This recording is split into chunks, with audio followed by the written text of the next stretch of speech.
show where I travel across this great nation eating pork in every one of our 50 states. Join me on my cross-country odyssey as I make our forefathers proud, reveling in life, liberty, and the pursuit of pork. You really taste the cooked pork. This stuff is fantastic. I'm a big salt fan. Let's pork! We're tasting prime pork dishes in every state in the Union, and I couldn't be more excited for this once-in-a-lifetime tour. You're going to be right here with me, seeing everything I do and watching every pork I taste.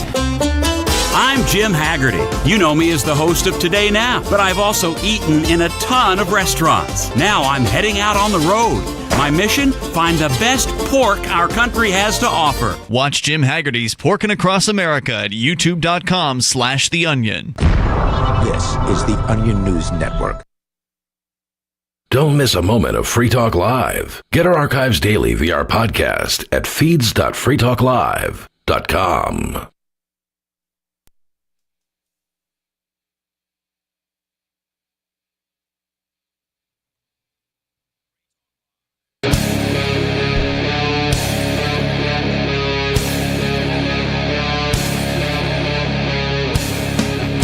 This is Free Talk Live. 603-283-6160 is the number you want to call to get on the air for our special pre-secession day show. This is Chris. I'll be your host tonight. I'm joined in studio by Lori and Riley. And we are here to talk. Well, we're going to talk a little bit about secession because tomorrow is the big day. That was the day that the United States, these individual states, all told England to shove it. Yep. And they said, we are going to secede. And here's our list of grievances. 27 of them they came up with. Oh, man. That's a lot of grievances. It is a lot, but I seem to think we could do better now. I think we have probably more grievances against our government, but I would think so, too. I mean, the United States government has instituted so many wars. They've instituted so many criminal acts like locking people in cages for possessing a plant, for locking people in cages for engaging in consensual behavior. It's just the government has overreached its bounds so many times that we cannot count them all, and it would be useless for us to try. What was the tax rate that everyone was upset about? 3%. Well, it's 3%. Yeah, I think we're well above that. Are we? I believe so. We're well above that, dude. You own a business. I know how bad which tax? it is. Yeah, pick a tax. That was just tax on tea. Yeah. I mean, they forget about stuff like the stamp tax and things like that. Sugar tax, the glass tax. And really what our secessionist move ended us up with was the Articles of Confederation, which the people in D.C. decided at the time, man, that's not nearly enough power for the federal government. Mm-hmm. They realized that they didn't have enough power to do the things that they all imagined that a central government should do. So lo and behold, we come up with the Constitution. We pass and ratify that. I say we as if I were around. A couple hundred years ago. That was like 10 years before your birthday? Or Exactly. Actually, I celebrate it because, so close. So close, man. Why not? But they came up with the U.S. Constitution, which everybody talks about. What a great document. No, it was simply a grab for additional power for D.C., and you had the Federalists completely in support of it. We want this. We need a strong central government. And you had the anti-Federalists like Thomas Jefferson saying, no, it's fine the way it is. Just leave it alone. So what came out of our revolution was the Articles of Confederation. And I don't think people bring that up ever. They just sit here and talk about how great the U.S. Constitution is. They talk about how it was inspired by God. Yeah. And, if you're a believer in whatever greater power you believe in, I'm willing to grant you that. I'm willing to grant you that, too. I'm willing to grant you that. God inspires people. Oh, yeah. And he may inspire them, or she, or whatever, may inspire them through, various means like reading ancient documents and saying, this idea worked here. This idea worked here. Let's see if we can make it better by trying to apply all of these ideas here in this document called the Constitution. I mean, that really means nothing, though. I can make a grilled cheese sandwich and say it was inspired by God. Exactly. So. Now, I understand not everybody does believe in a higher power, and I respect that. And if you don't, then just say it can be part of the human condition, whatever. There's all sorts of things, and I don't fault atheists at all. But a lot of our founding era people were believers in God, and a lot of the people now in today's world, at least on the right, I'm going to single them out. It's on the left too. Yeah. But a lot of them like to play the God card and say, this is what God wants. It's like, well, does he, or does he just give us free choice to make decisions? I would suggest that God gives us free choice to make decisions. I would suggest that they stop using that as an argument because he's not here. Right. He can't tell defend anyone. himself. Like I can say anything I want. But he has a prophet to represent him, of course. I don't think Or that's represent true, him. except for like in Mormonism. Yeah. But like the Christian faiths, there's no prophets. No, They're all there dead. aren't. They're all dead. They're all old. The Bible is the infallible, inerrant word of this God. Yeah, there was the disciples and all of that stuff, but nobody could ever be that again. That time has passed. There's Man. no more of that, they say. You're just raining on my parade. I wanted to be a disciple. You wanna be an can apostle? be anything you want. Can I be an honorary disciple? Sure. Do they have those? You can just identify as one and then be anything I do. you want. I identify as a disciple. Okay. Okay. There well, you go. Or not. Yeah, but, well, we can talk about the Declaration of Independence a lot. I mean, like, there are parts of this I really like. Yeah. Like the first couple sentences and the last few sentences. Everything font. about the grievance. It's not a bad font. Yeah. But if you look at the grievances, one of the things they talk about is representation. They had a problem because King George would decide things, and they didn't feel that the people were represented to King George. And they were right. They were a couple thousand miles away. And they complained that, anytime, you wish to, redress your grievances to the crown, it's a long way and we can't get there easily. Okay, I get that. But I think that's one of the things that this whole experiment has failed with, in that we now, because of growth, because of the size of our country, we no longer have the type of representation that they were fighting for. You know what I mean? Mm-hmm. It's fine that we have a representative in Congress, but if you're sharing that representative between 600,000 other people, do you really have representation? Right. And I don't think you do. I don't think anyone can represent me personally, so I can represent myself. Right. And I like it much more in New Hampshire, where we have a very large legislature. So, like, I know that in Concord, when my rights my grievances, my wishes, whatever, are presented to, that Congress, just in this one state, our representative represents, I think, 4,000 or 5,000 people. That's a far cry from 700,000 to millions. I mean, there are representatives that represent over 1 million people, and that's, to me, it's just laughable. Yeah. Yeah. You can't know that. What do? You can poll stuff, and what are the ideas that people will bring up from time to time? It's like, well, if we just put more of this stuff online, so our lawmakers could then just, poll all their constituents, at least all their constituents that can figure out how to use a government website, that they could, you could have better representation. And I disagree with that, because then it just becomes, a true democracy. If mob rule.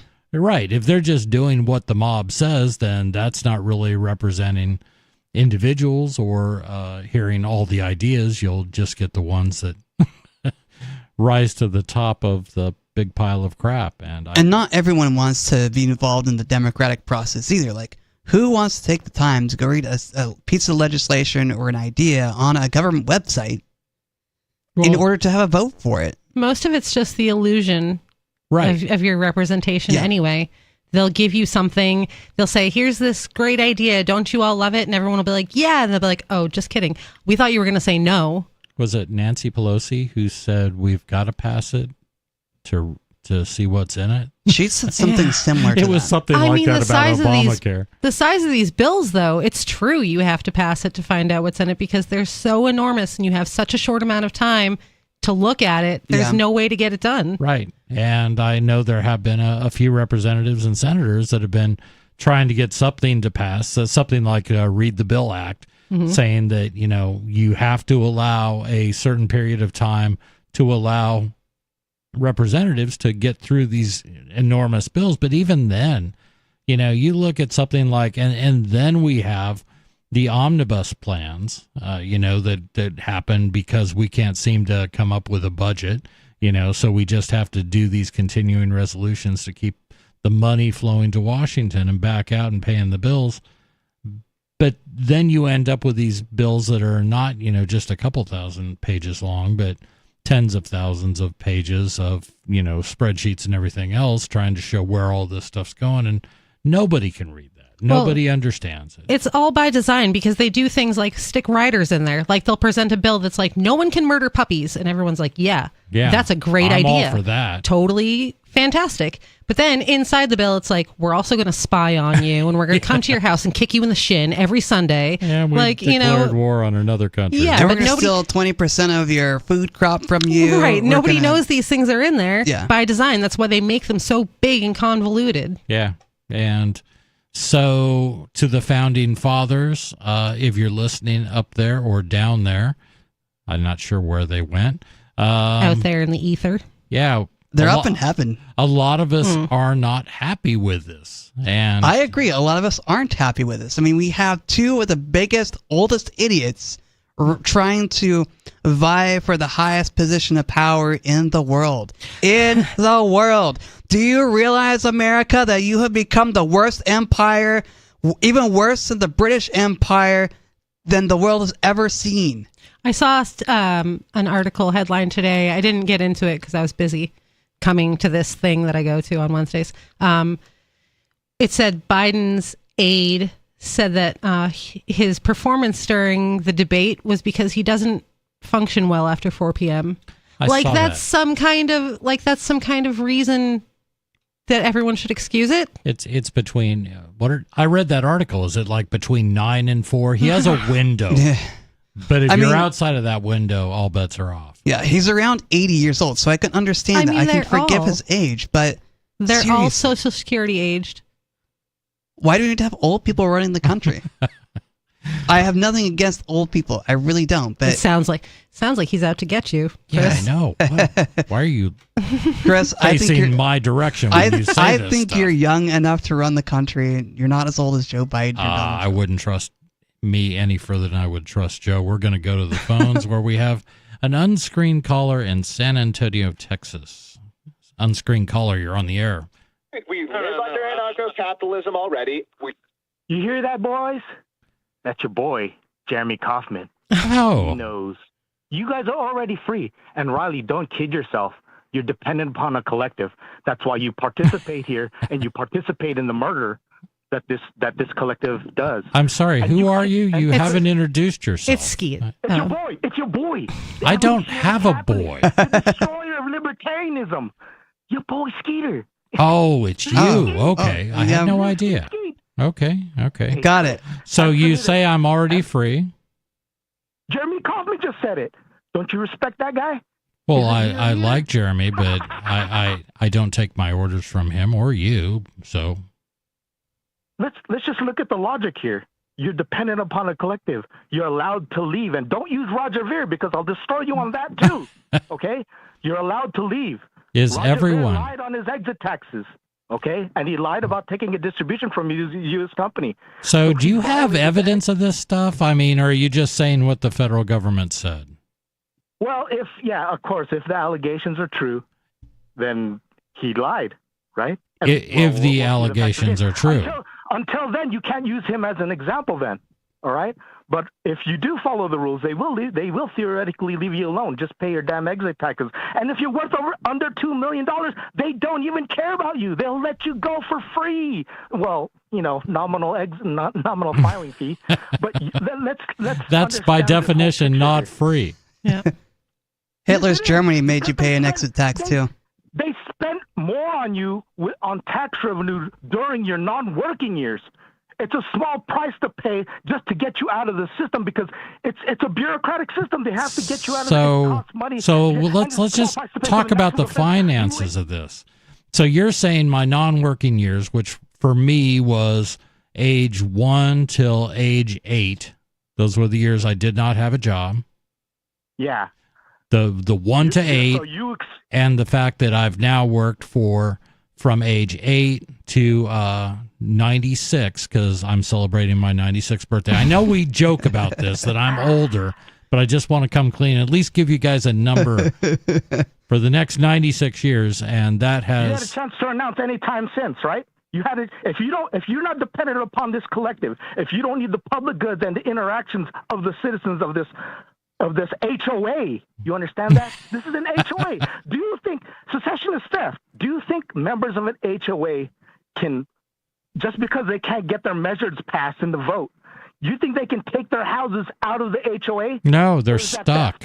They're absolutely stuck. No, they can leave. They can sell their house. They can sell their house, get but fairly compensated, and leave and pay and settle up the fees that are due and leave anytime they want. Yes, but you originally agree to live in an HOA. Right. That's something that you enter into willingly. I did not. That's the difference. If you're born into an HOA, what does the HOA? You can't be born into an HOA. Get born into an HOA? All they owe you is to allow you to leave. And that's what the U.S. does. I'll pay your filing fees. I've already offered this to all Free Talk Live hosts. No one takes me up on it. One of these days, I am going to take you up on it. And I can't wait. Hey, guess what, Chris? I'll even pay for a raft for you to seastead in high seas. Right? You can be totally free. You don't want. This is what I mean by you don't want freedom. There's an opportunity. The U.S. allows you to get a stateless status. Right? Are you willing to take that and float in a boat in the middle of the high seas, 250 nautical miles from shore? So you're not in any jurisdiction of any country, and you have to protect yourself from dictators like Xi Jinping and Vladimir Putin. Let's see how you do if you were in Taiwan's or Ukraine spot. Let's see how you do. Why do you assume that you know what I want? Right now, all I would like to see is a serious discussion about secession in New Hampshire. I don't care about the rest of the country. I agree. Why have more than that? Why can't we talk about it up here? I'm looking at what you do. You have the choice to float in a boat. I don't want to float in a boat. I don't want that. And you continue trading with murderers. You accuse the citizenry of murder, and the government officials they elect, which you still participate in because it's still in your best interest to stay under this national defense, the Supreme National Defense umbrella. Yeah, and there's that's what not. Makes you a hypocrite. I don't think that we've ever really faced any drastic threats in New Hampshire. Why? A brown baby murderer. Why is it between this? A supporter of brown baby. You supported all the missions, didn't you? Why is it between? Clean their toilets and Skeeter. the Humvees Skeeter. to kill some brown babies. Skeet. I love to have conversations with you. I really do, but I can't have you talking over me every time I start to say something. Okay, so why, Nonsense. Skeeter? Why is it between? This system is broken and we'd like to try a new system. Why is it between... Wait. Why is it between us choosing to just keep living under the same system or get out? Why is that the only choices? Right. Here's what libertarians are missing in their logic. You don't have a birthright to land. There is no theory in libertarianism that says when you are born, there's land out, unless you believe in the Lockean proviso, which ANCAPs don't. They reject that, right? You don't have all the land is already owned. I know that. I own some of it. Where no one cares. Let's talk about me personally. I own some land. Yeah, you acquired it in this democratic system. Yes. You cannot take that was one of the rules. You cannot take it out. And you are just like an HOA member trying to secede his house from the HOA. That is theft. You are allowed to leave. You're allowed to sell your house, get fully compensated, and find land. Do the hard work, right? This is what libertarians and cats are unwilling to do. Fight a revolution. The U.S. even allows you to bilaterally secede. They ruled that in Texas versus White. If you get approval from the rest of the states, you can take your land out. You just can't unilaterally secede. And you can fight a revolution, but you have to win, or it's treason. They explicitly laid out all your exit paths. You can bilaterally secede through renunciation. You can bilaterally secede with your land if you get approval from the rest of the states, or you can fight a revolution, but you have to win. I don't think anyone is ever going to win a shooting war against the United States. I hope Texas. Exactly. That's why I'm a. But why does it have to be that way? Why are we presented with a false dichotomy? Right. The idea that just secede on your own, but you have to take on the world's largest superpower to do it. To just say we want to be on our own. This land, it's not you want to be on your own. I can already disprove that. With the Ross scenario, you want the land and you want to free ride the national defense here. You want to stay under No, the I don't. Without paying taxes for national defense. I don't want your national defense. Except that some of us don't want your national defense. I'm happy you do, and that's great, but I don't. The national defense? Then why don't you want to go? If I were to replicate your New Hampshire right in the middle of the high, or let's put you right next to China. We're not. Let's put you We're right not. there. We're not interested. We're up here in New England. I'm not interested in being teleported to some fictitious place that you've come up with. You don't wake up. The fact that you don't wake up staring at a drone pointing at a gun at you is what you stay here for. Oh, do I? All right. Hey, Skeet, until next time, it's always interesting. Man, I kind of like to talk to him because he brings up some good points, and he does make me think. It's just like impossible to get a conversation going. Yeah. It'd be great if you could pause Skeeter. I know. And then you could actually have a conversation, and maybe he just likes to yell and hyperventilate. And he doesn't let anyone converse. Right. So, and he claims he disproves stuff, but he really doesn't disprove anything. He just yells and screams. He's consistent, though. He's he's very consistent, and he makes us think, which is good. We like to get him out on the air and make us think. Yeah. So this idea of a secession, which he says we can absolutely do, according to Skeet, we absolutely can secede. All we have to do is convince all the other states to recognize that. And did he quote White versus Texas? I don't remember. We'd have to look that up. Trying to go there. 603-283-6160. That's the number to get on the air and talk to us. Talk about what you want, because that's what Free Talk Live is all about. It's about you controlling the airwaves. This is Free Talk Live.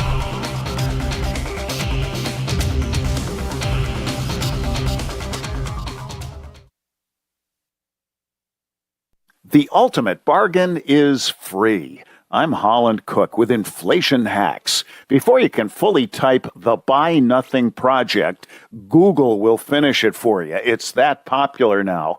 Their mission statement is buy less, share more. It makes us all richer and our planet cleaner. You can give away or ask for whatever you want free. Appliances, workout gear, concert and event and travel tickets, and intangibles. Offer the world your photo or poem or short story.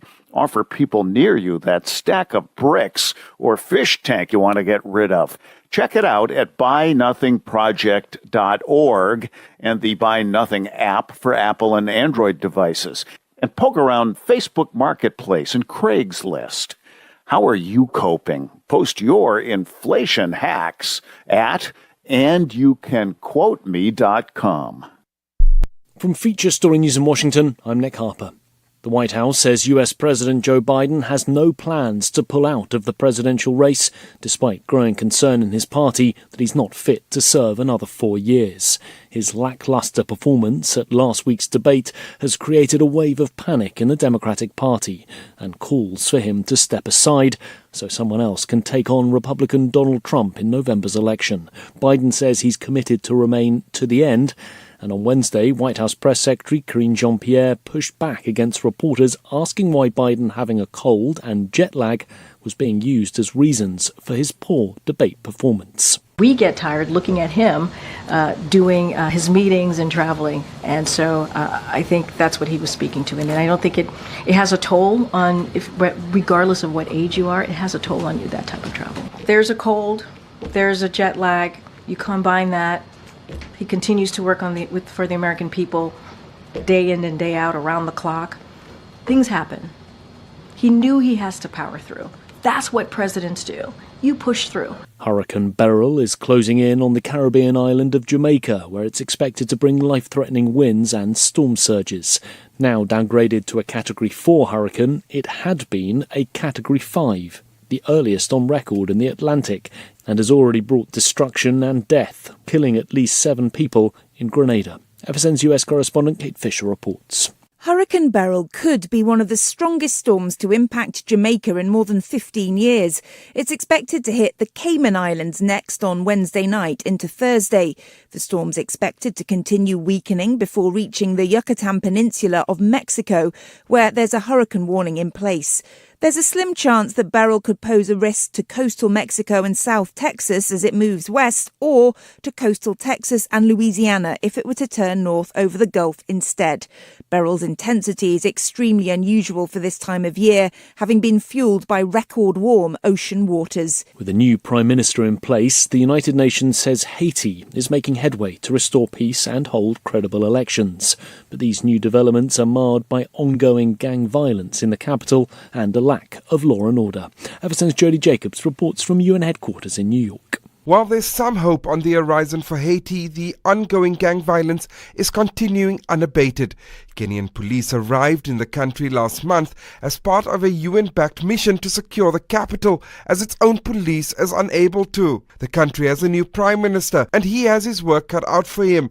Addressing a special UN Security Council session on Wednesday, Prime Minister Gary Conille acknowledged the challenges his country faces, but says he is up for the task and is committed to lasting peace and development. From Bureaus Worldwide, this is FSN.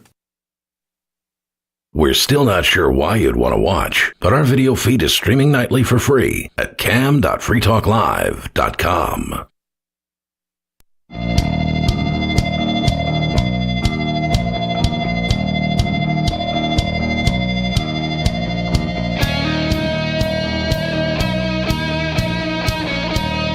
This is Free Talk Live.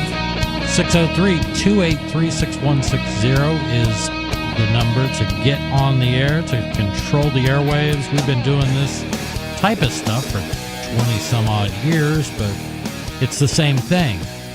We're going to bring in stories. We're going to talk amongst ourselves. We're going to take some phone calls, and if one of those phone calls takes us in a completely different direction, fine. That's what we're talking about. Yep.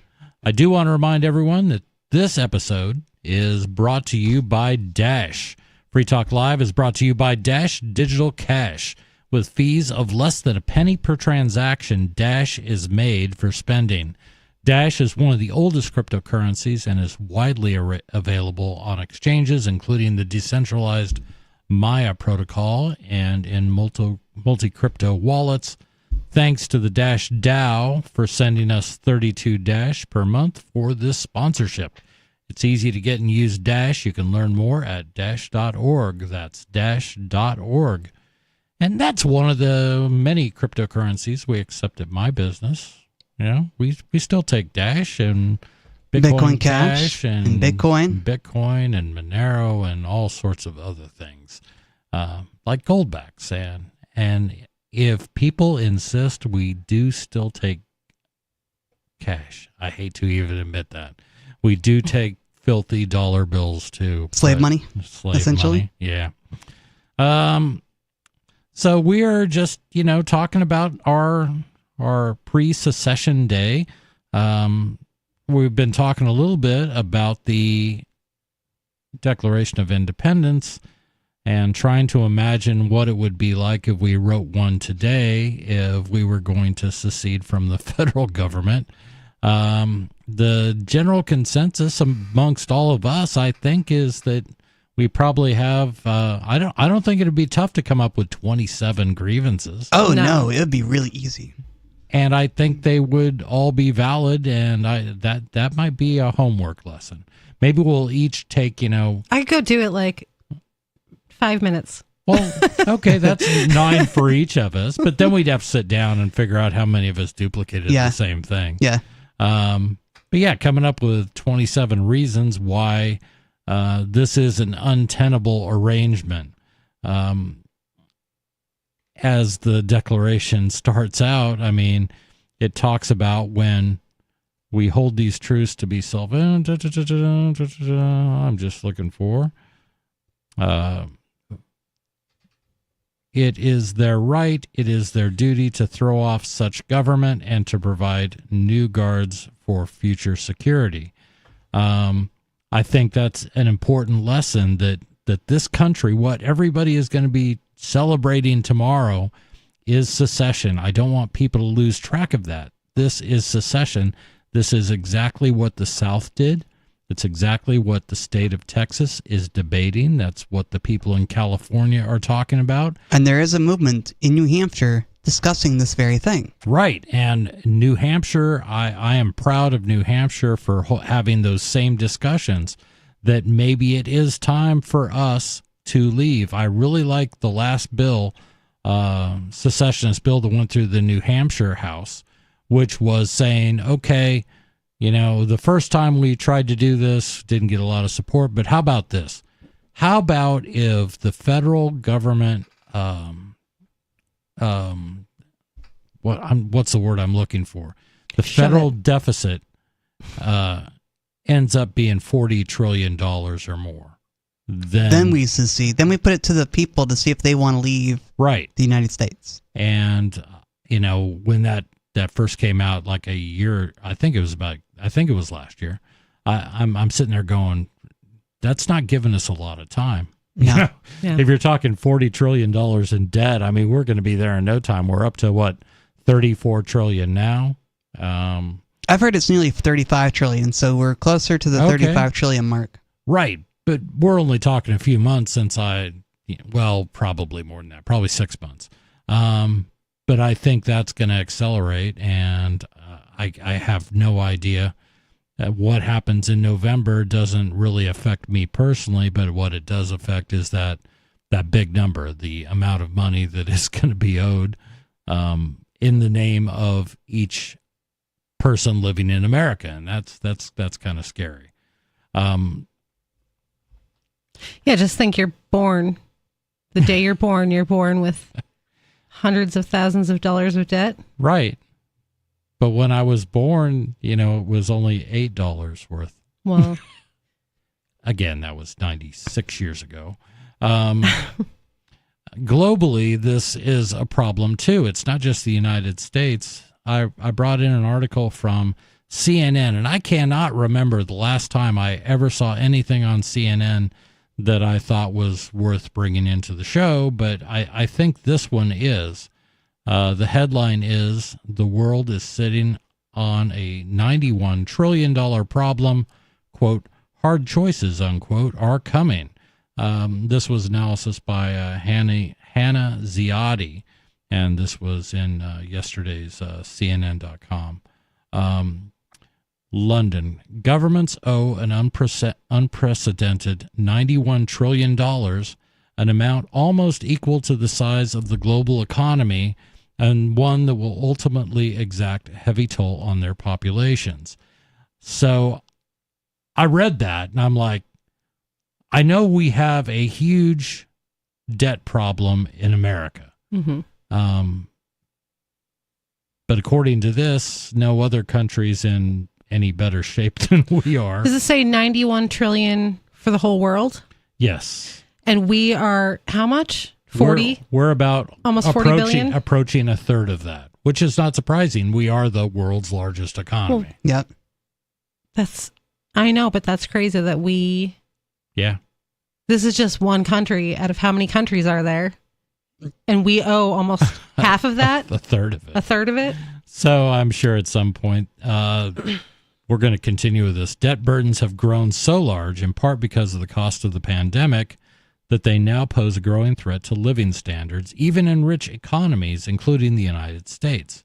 You don't say. Yet, in a year of elections around the world, politicians are largely ignoring the problem, unwilling to level with voters about the tax increases and spending cuts needed to tackle the deluge of borrowing. In some cases, they even make profligate promises that could, at the least, jack up inflation again and could even trigger a new financial crisis. Well, no kidding. If you're just going to kick the can down the road, which we have been doing economically in this country as long as I've been alive. Every time there has ever been a problem with spending, we're just going to fix it. The only person, the only Congress I think that ever tried to do something about it goes back to Newt Gingrich, where he was insisting on a balanced budget to come out of Congress, and they did that one time. And we actually brought in more money than we spent that one time in the 1990s. Yeah. It was a long time ago. Under Bill Clinton. And that was like literally the last time we ever saw any sense out of Washington that they had any concept of what this could do. The International Monetary Fund last week reiterated its warning that, quote, chronic fiscal deficits, unquote, in the U.S. must be, quote, urgently addressed, unquote. Investors have long shared that disquiet about the long-term trajectory of the U.S. government's finances. But, quote, continuing deficits and rising debt burden have now made that more of a medium-term concern, unquote. Roger Hallam, global head of rates at Vanguard, one of the world's largest asset managers, told CNN. As debt burdens mount around the world, investors are growing anxious. In France, political turmoil has exacerbated concerns about the country's debt, sending bond yields or returns demanded by investors soaring. The first round of snap elections Sunday suggests that some of the market's worst fears might not come to pass. But even without the specter of an immediate financial crisis, investors are demanding higher yields to buy debt of many governments as shortfalls between spending and taxation balloon. You know what's wild? Is we have all this national debt. We're constantly borrowing money for things. And then how much of that are we sending out of the country? A lot of it. A large portion of that. Oh, yeah. Like any amount to me is too much. Yeah. And we don't have money, so we're borrowing money and then giving it to someone else. You're giving it to Ukraine, don't you know? We got to save Ukraine. Exactly. We got to save Israel. We got to save whatever. Yeah. And even if we think borrow about your own money. If we even think about like a humanitarian crisis, like say, some island gets swamped by a hurricane, and man, they're in bad shape, and all they need is money. I hate to say it, but the proper response is, we don't have any. Dude, we're broke. we're not only broke, we're so far in debt we can never pay it back. So, I mean, would that, if somebody were to come to you, Lori, and let's say that like something, you and your spouse ended up out of work, and it was just a horrible time. If anybody came to you, if you could provide anything, you probably would. I have no doubt, because I know you personally. But if they needed, I need a new car to get back and forth to work. I'd be like, me too, homie. Yeah. It's like, I can't help you with that. Yeah. But Chris, I want free bus rides. I'm blind. Oh, I thought you were Sarah. Well. Yeah. Okay. Well, you do work. Yes. So you don't really need free bus rides. It would be really nice to have free bus rides because I'm blind. It would be. Ask your parents. My parents don't live here. Oh. Well, Sorry, Riley. Yeah. I mean, no, and you can certainly rely on charity. I mean, if anybody needs a ride, this is a great place. We've got a lot of libertarian-minded folks around here. Somebody will be happy to give you a ride. Yeah.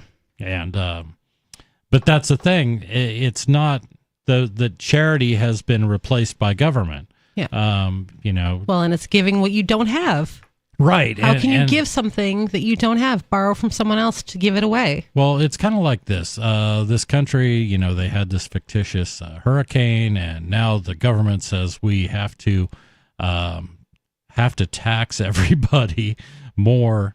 Or no, I know we don't even tax enough to pay out what we spend. So, Lori, we're just gonna, you know, get a loan. And we're going to sign your name at the bottom of it. Yeah, and then give it to Riley for free bus rides. Right. Yeah. So Riley gets a free bus ride. Yay, free bus rides. It's insane that we do this, and it's insane that nobody sees this as a problem in Washington. I'm sure there are people who do see this as a problem, but where are they? I mean, in the studio?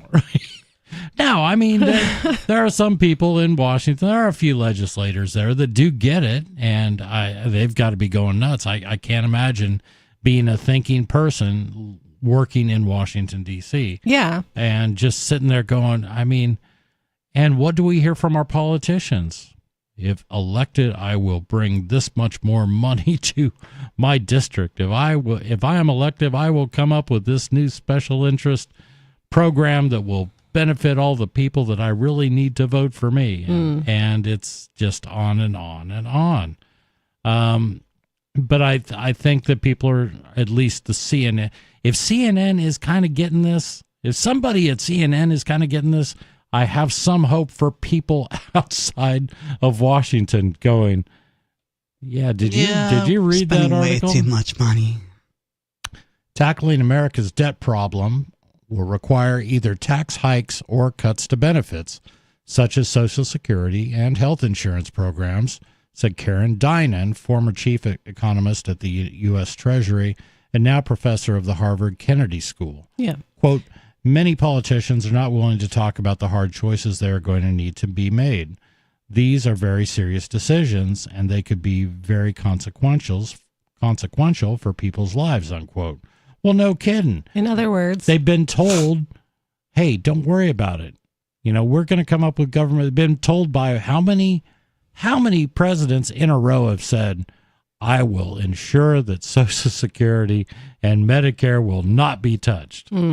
Those are two of the biggest expenditures in these giveaway programs. And what do we hear? What do I hear Biden say? I will protect your Social Security. I will protect your Medicare. And what do you hear from Trump after they blame it on him? Same thing. Same thing. I'm not going to touch either of those. Well, then you are not serious about any of this. Yeah. Kenneth Flogart, an economist professor at Harvard University, agrees that the U.S. and other countries will have to make painful adjustments. Debt is not free anymore, he told CNN. When was debt ever free? That's the definition of debt, is that it costs, like, it's a cost that you have to pay. It is. If you buy something on credit is essentially debt, and you got to pay that credit or debt back. Yeah, it's not free. Well, I think this will get into it, but if not, I'll come back to address that. There was always wrong-headed. That was always wrong-headed because you can think of government debt as holding a flexible rate mortgage, and if the interest rate goes up sharply, your interest payments go up a lot. That's exactly what's happened all over the world, unquote. So, what we've been stung by here is the fact that because we are the world's reserve currency and we were able to keep our interest rates ridiculously low, when the government needed money, they could look at it and kind of justify it in that, okay, well, at this rate, we're not hardly paying anything extra, so why not go ahead and do it? Mm-hmm. And if you were running a business, and I saw this in businesses in the 2000s, early 2000s, before the housing crisis, people looking at an expansion, like, why wouldn't we build a new call center? why would we not make this big investment in technology? Because money is basically free. That's what the line was. The fact that it costs so little to borrow money, you can begin reaping the benefits before the loan is due, and it costs you like next to nothing. So why would you not do that? Businesses were actively choosing to not use money in the bank because they could borrow so cheaply. Does that make sense? I guess, but any amount greater than zero. See, it doesn't make sense to me because I would not borrow if I already have to pay back more. I Even guess if it cost me $2 more, that's still $2 more when I could just pay it with $2 less. Exactly. And where it's a little different for a business is if a business invests in a new factory, and they can bring that factory online really quickly, and they're not paying a lot of money to borrow all this stuff, then if that then produces, say it's a 15% annual growth, then that would more than make up for the cost of borrowing the money. That's how businesses do think about this, and that's why they will sometimes go out on a limb and borrow money for a new project. Sounds like a good way to get in debt. It is, because they can quickly get out of debt with the new money they have coming in. You hope. They hope. You hope. And businesses do look at this stuff, but they make decisions based on that. That's why I don't have any debt. Yeah, that's why I get it. That's why running a business can be a bit of a gamble sometimes, because you're hoping to make more money, but if the economy turns south or people don't come to your business, then you owe right $40 billion or $1 trillion. And it's interesting that government seems to be trying to think like a business. In other words, if we put this money in, we'll get some reward back. But government never gets the reward.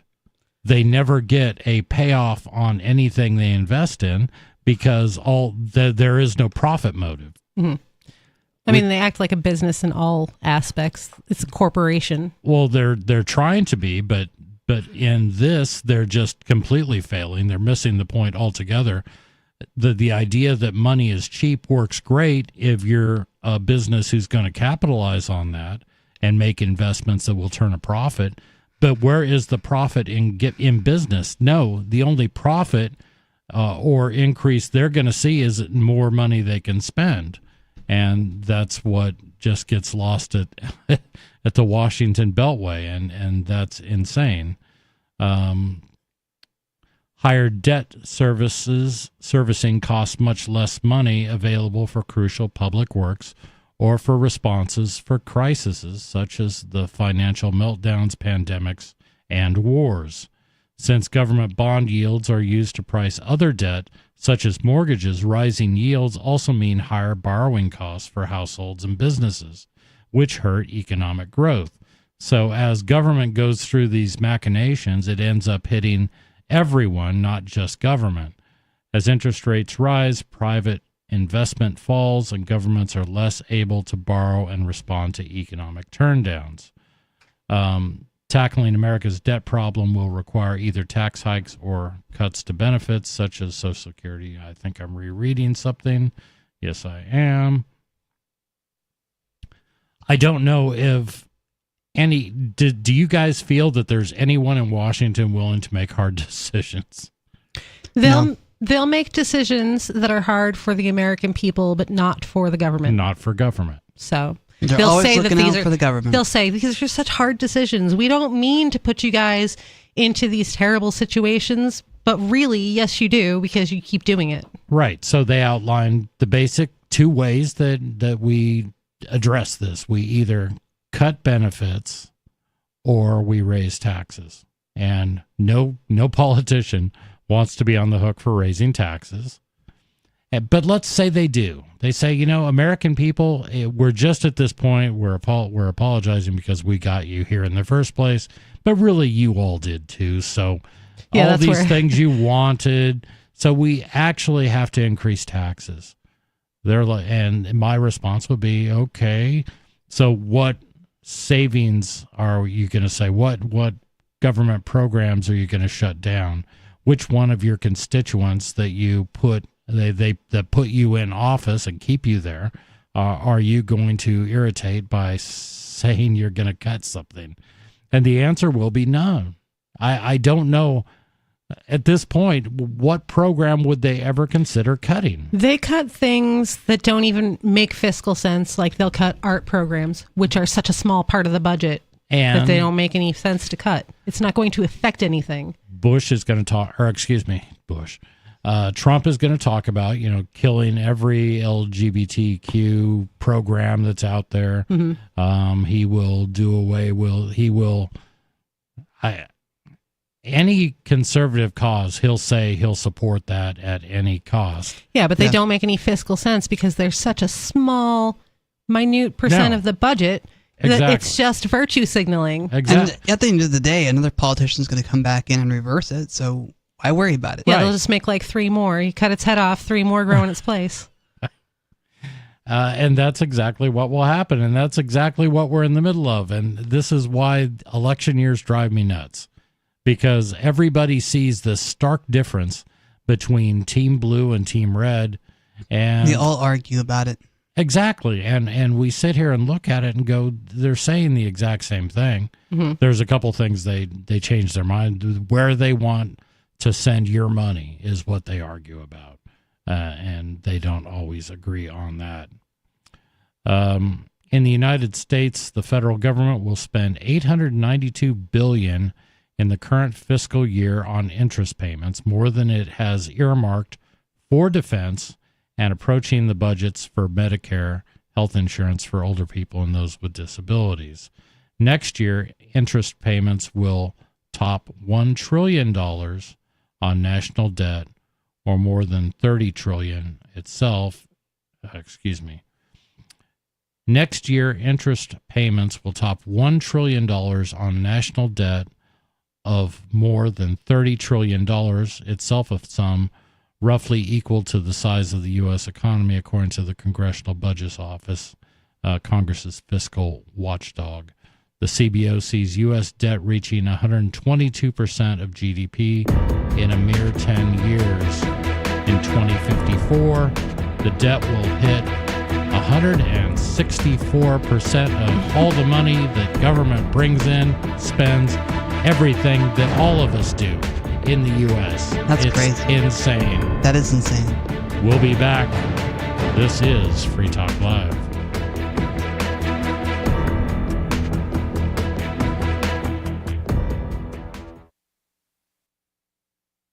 Some of you have wanted to support Free Talk Live's mission on a monthly basis, but don't want to support Patreon. Now we have an alternative that also helps our premier streaming platform, Odyssey. Visit video.freetalklive.com and click Join at the top of the channel. You can subscribe for $5 per month, and unlike other subscription services, Odyssey adds their processing fee on top, so it'll cost a little over $5 per month, but Free Talk Live will receive the entire amount you pledged. Higher donation tiers are available if you're feeling so inspired. You'll get a special membership badge that's visible in the Odyssey chat room, and if we get enough supporters, we may enable members-only chat. This new subscription method is a great way to decentralize our direct listener support away from just Patreon and also support a libertarian-run business, Odyssey. Please visit video.freetalklive.com and click Join to subscribe to our Odyssey channel and help support spreading our message around the planet. Visit video.freetalklive.com and click Join today.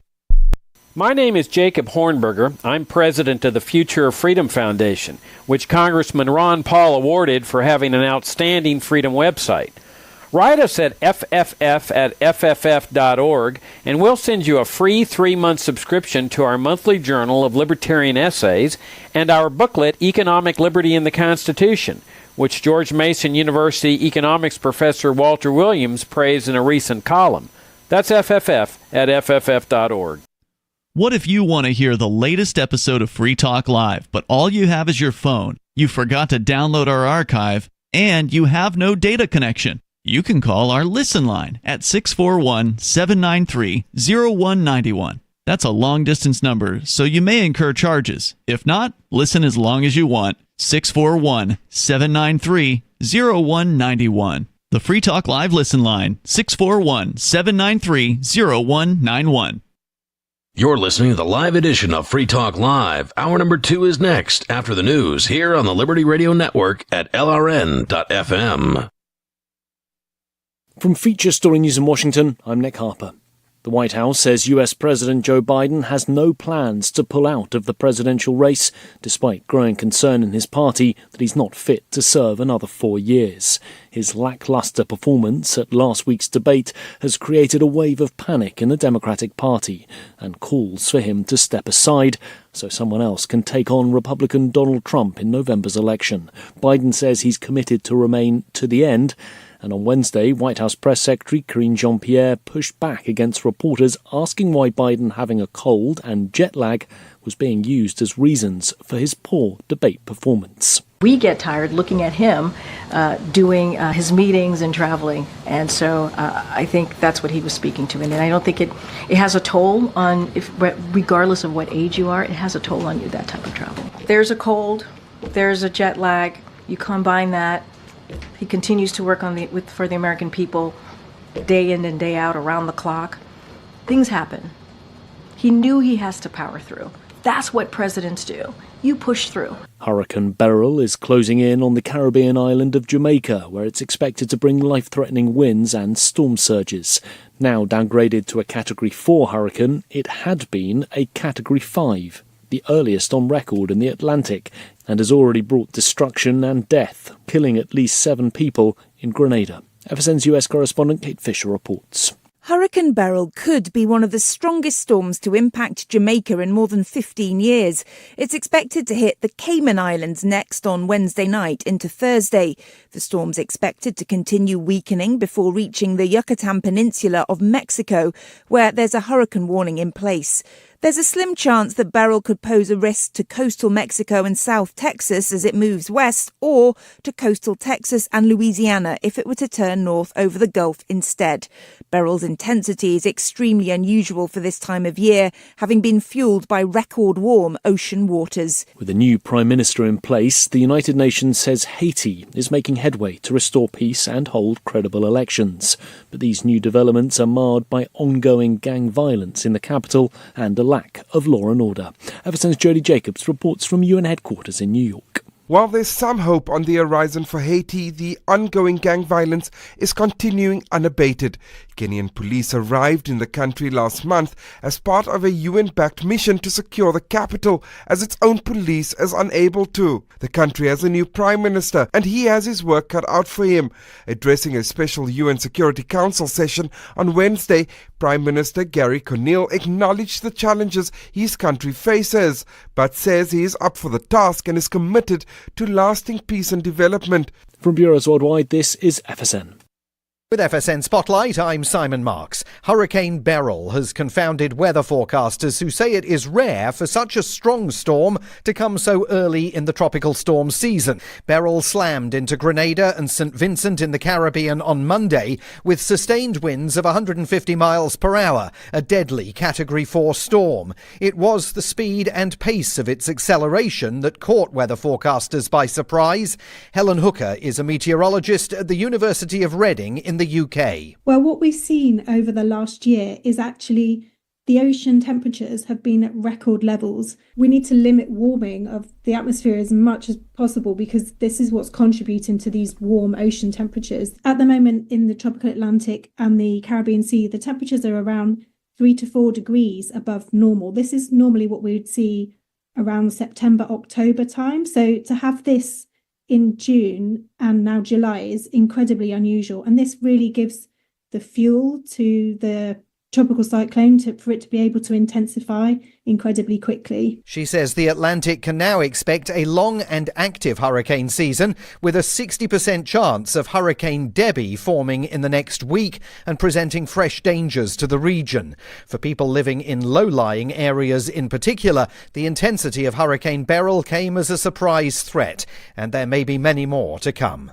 With FSN Spotlight, I'm Simon Marks. And the main news again, the White House says President Joe Biden has no plans to pull out of the presidential race, despite growing concern in his party that he's not fit to serve another 4 years.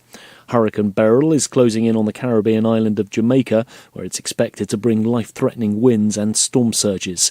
And the UN says that Haiti is making headway after a new prime minister was put in place and peace is slowly being restored. That's Feature Story News. Nick Harper reporting.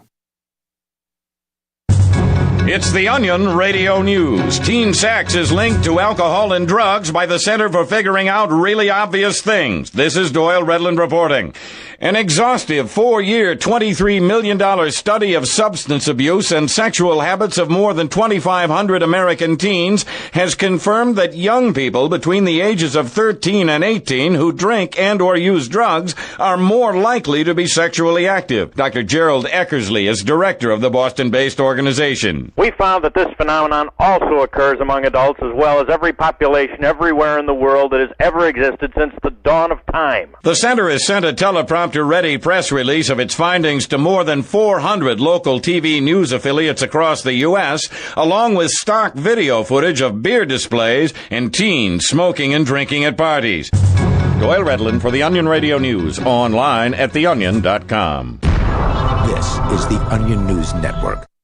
You can help spread the ideas of liberty with our Patreon for just $5 per month at amps.freetalklive.com.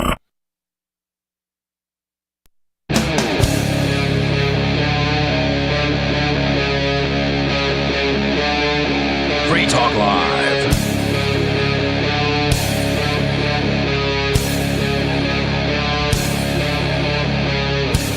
It is Free Talk Live.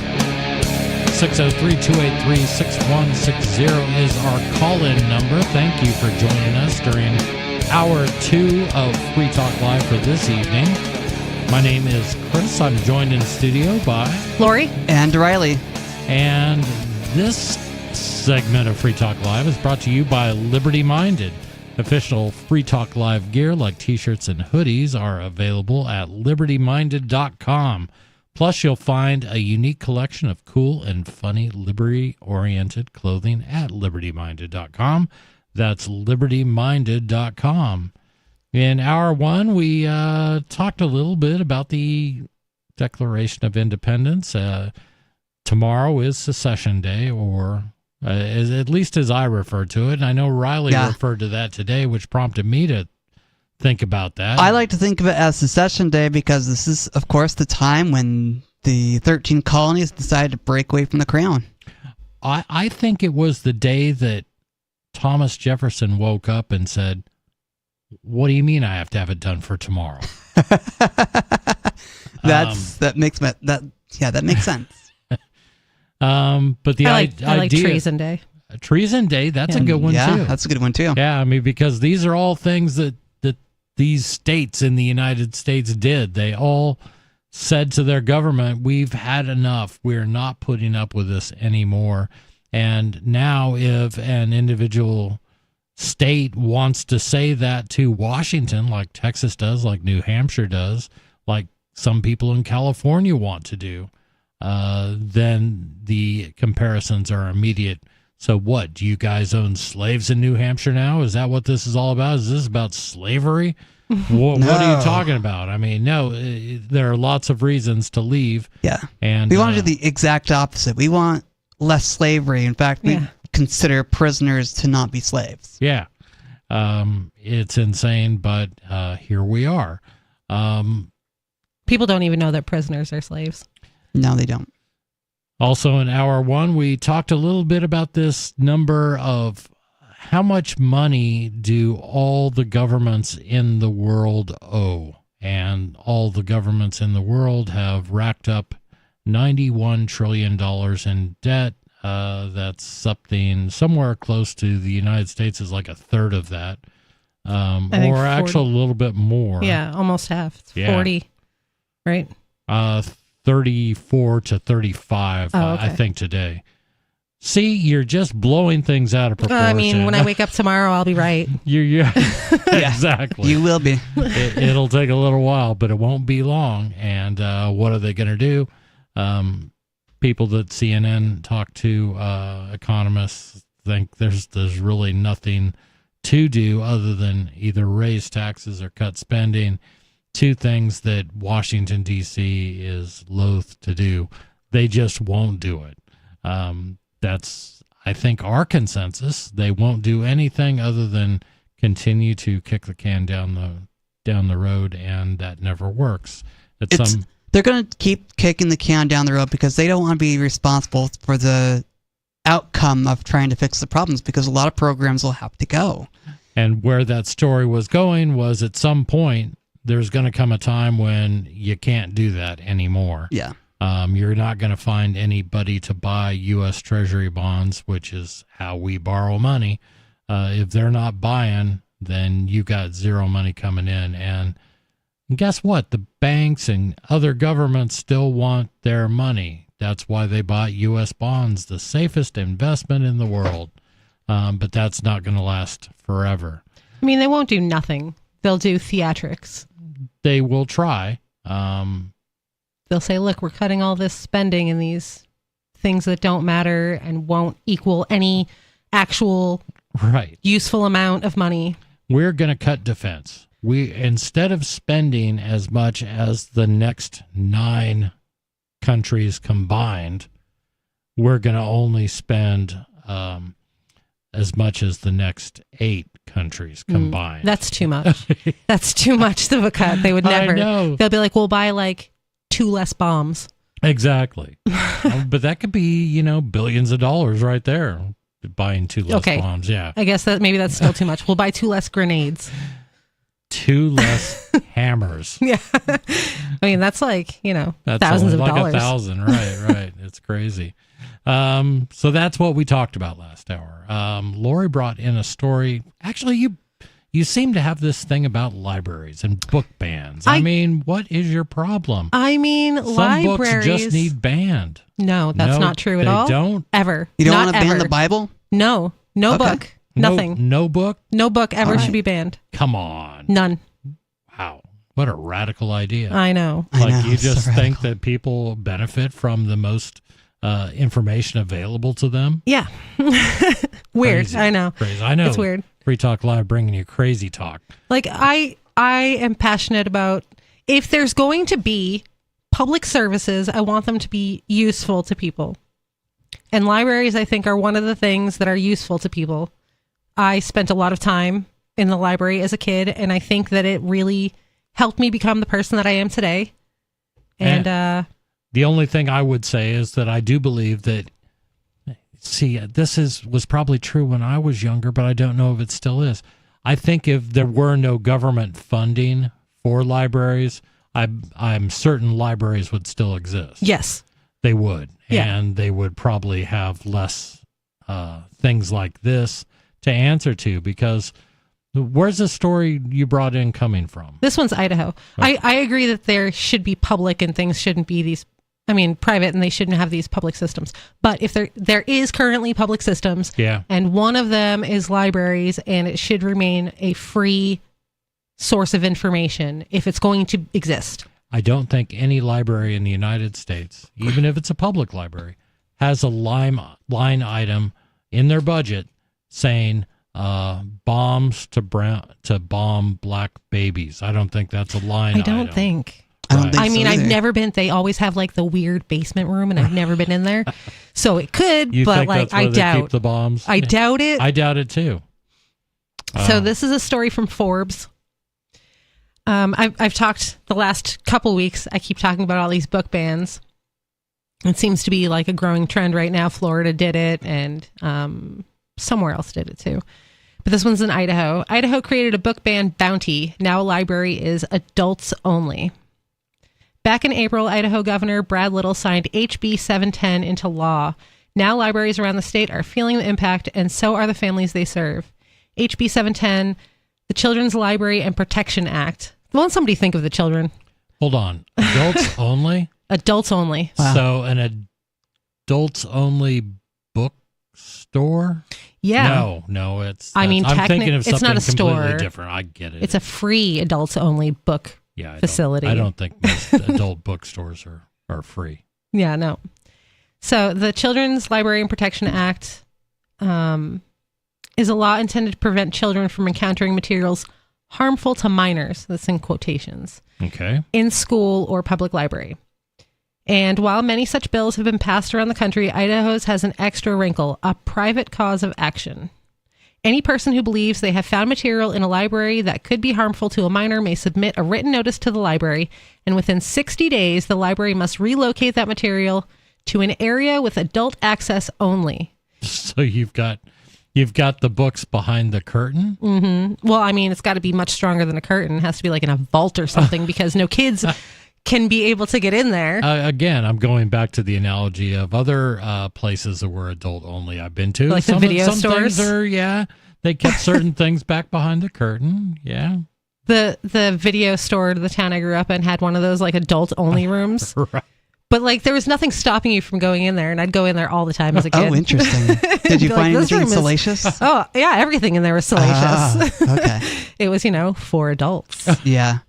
And of course, that would excite a kid because a kid wants to be an adult. I was like, look at all this cool stuff in here. Yeah. So if the library fails to comply, then the minor, parent, or legal guardian may bring legal action against the library, from which they may recover $250 in statutory damages as well as actual damages, and any other relief available by law, including but not limited to injunction relief sufficient to prevent the defendant's school or public library from violating the requirements of this section. Interesting. So who decides? I mean, just anyone. No, I mean, like what committee reviews these books that are being? Nope. Anyone. I could just anyone. Anyone can just say, I found something in this book that I don't like, and the library has to go get the book and put it in an area that is for adults only and no children can access it, or the library owes me $250.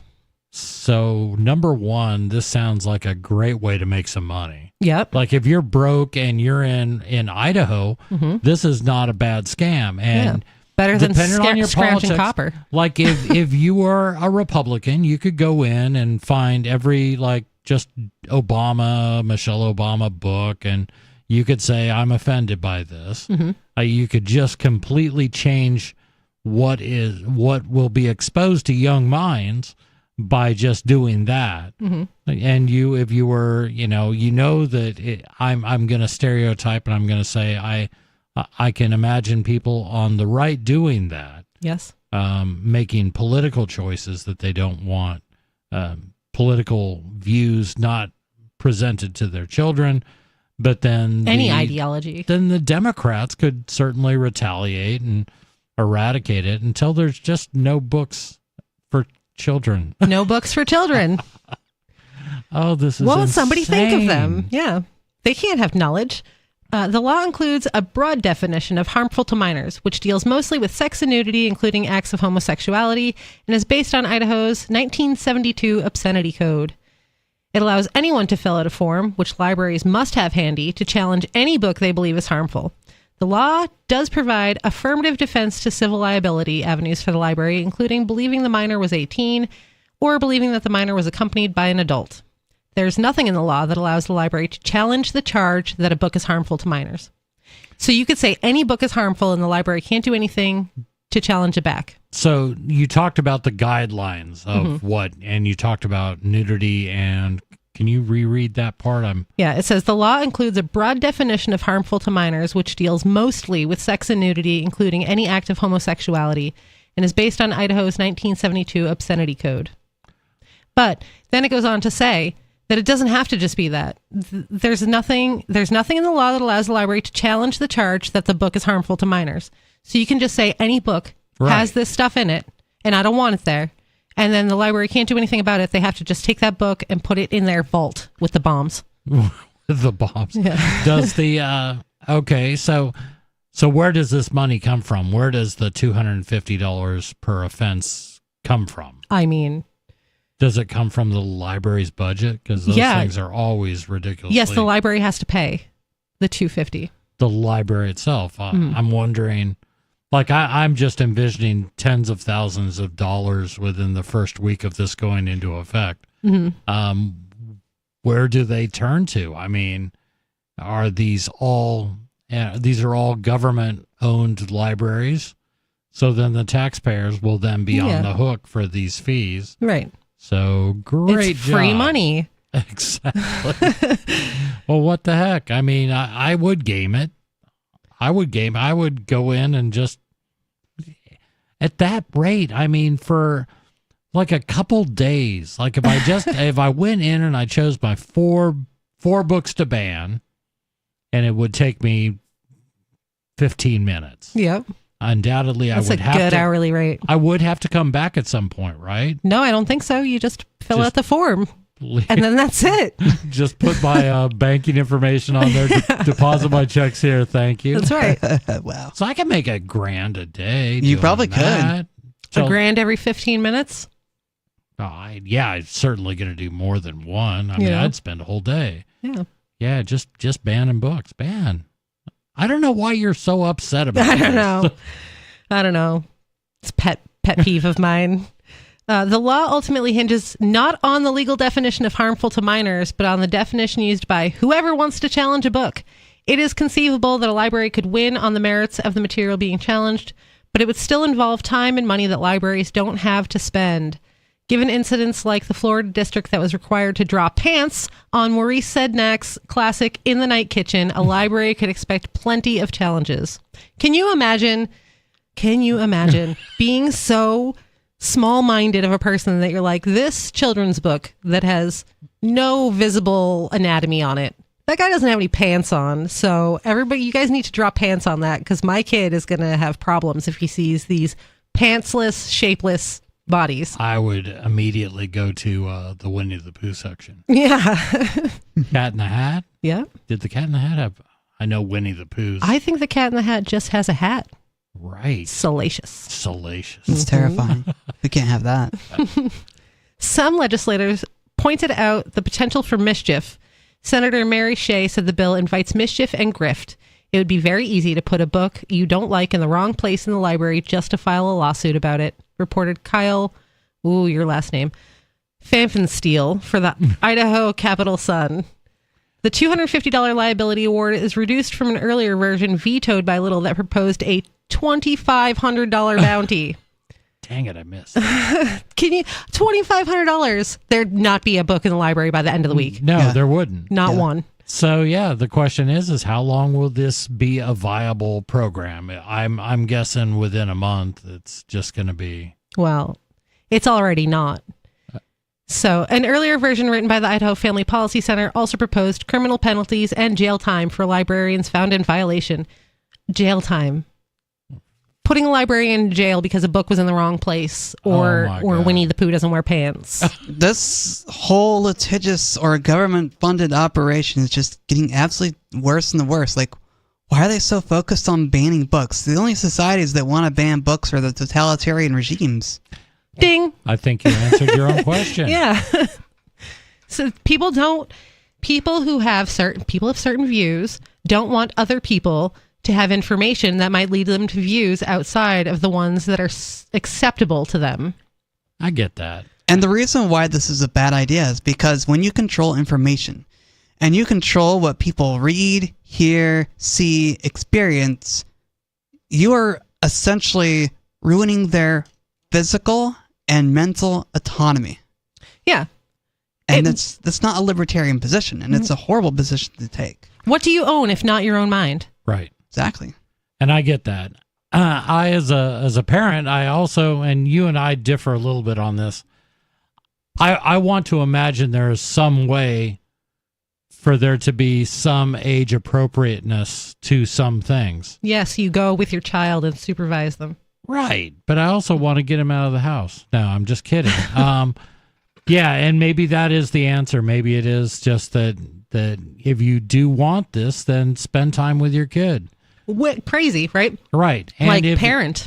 And if a kid picks up a book that you don't approve of, take it away. Yeah. You can do that. You're a parent. You know how many children's books I've read all by myself before my kids read them? So many. Yeah. I don't want to read children's books, but I do it because I need to know what I'm going to read to them. I hear you. We're going to go to the phones where we've got Creighton in Kentucky. Creighton, you're on Free Talk Live.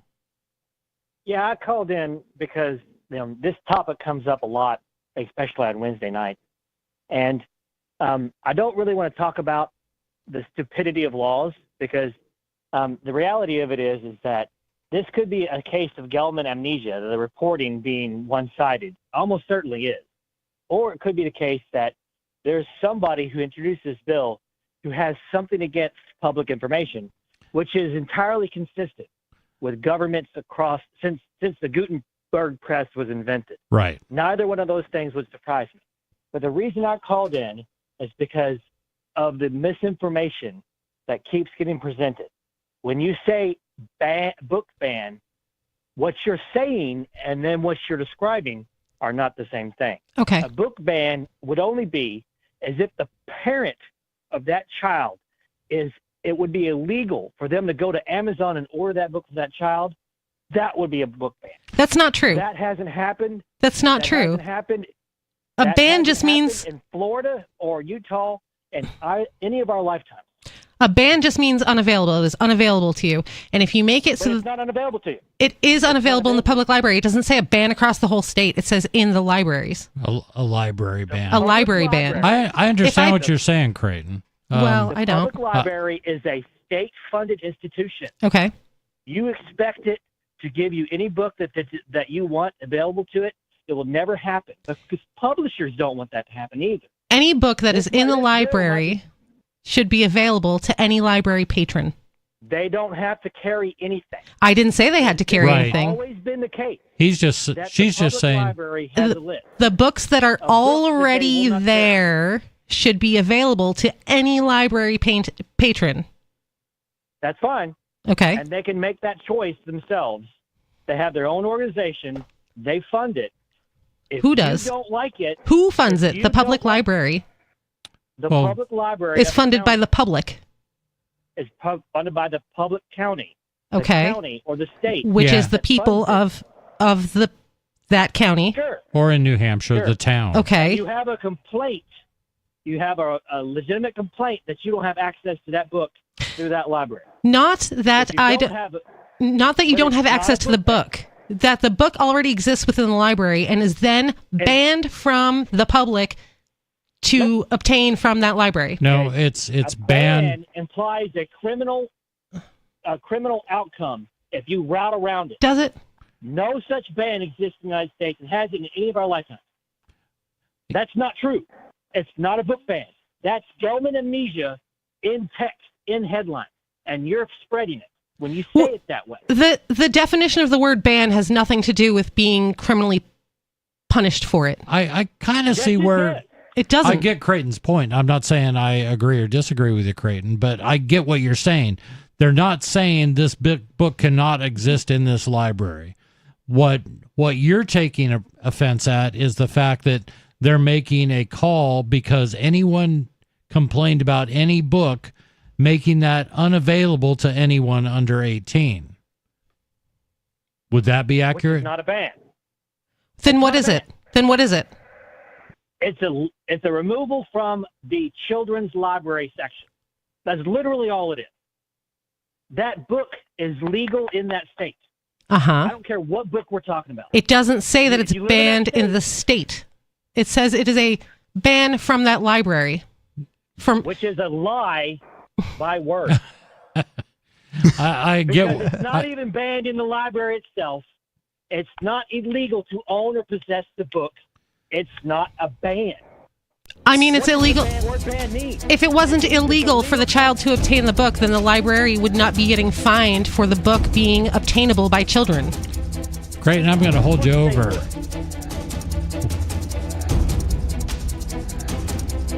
Hold on for just a moment.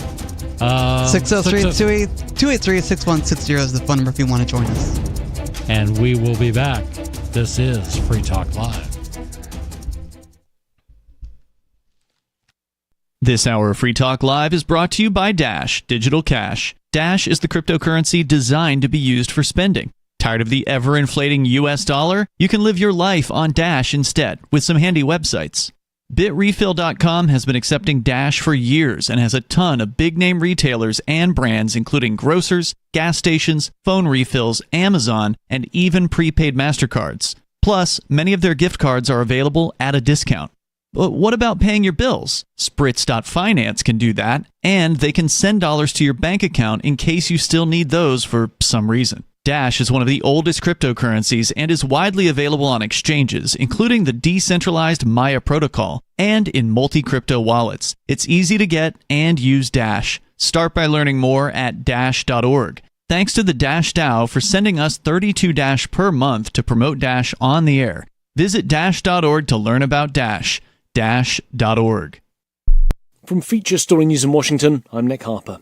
The White House says US President Joe Biden has no plans to pull out of the presidential race, despite growing concern in his party that he's not fit to serve another 4 years. His lackluster performance at last week's debate has created a wave of panic in the Democratic Party and calls for him to step aside so someone else can take on Republican Donald Trump in November's election. Biden says he's committed to remain to the end.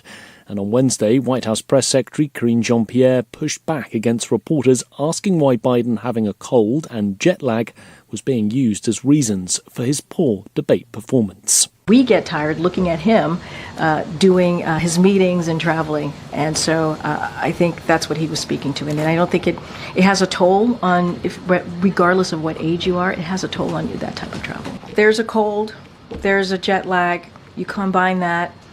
He continues to work for the American people day in and day out, around the clock. Things happen. He knew he has to power through. That's what presidents do. You push through. Hurricane Beryl is closing in on the Caribbean island of Jamaica, where it's expected to bring life-threatening winds and storm surges. Now downgraded to a Category 4 hurricane, it had been a Category 5. The earliest on record in the Atlantic, and has already brought destruction and death, killing at least 7 people in Grenada. FSN's US correspondent Kate Fisher reports. Hurricane Beryl could be one of the strongest storms to impact Jamaica in more than 15 years. It's expected to hit the Cayman Islands next on Wednesday night into Thursday. The storm's expected to continue weakening before reaching the Yucatan Peninsula of Mexico, where there's a hurricane warning in place.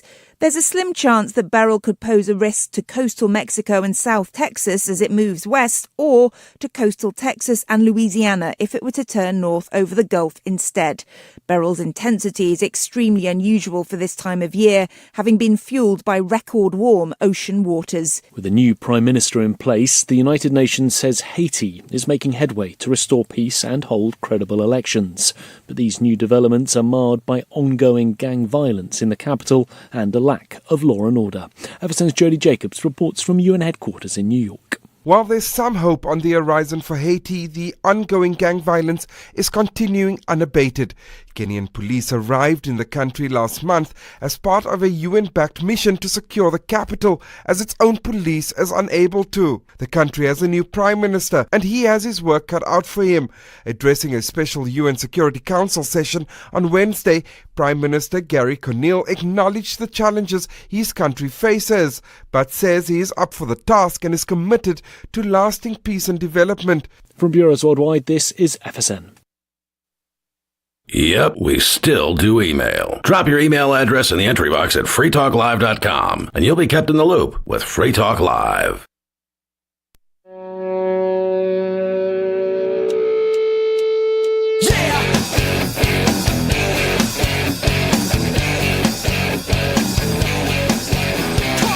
This is Free Talk Live.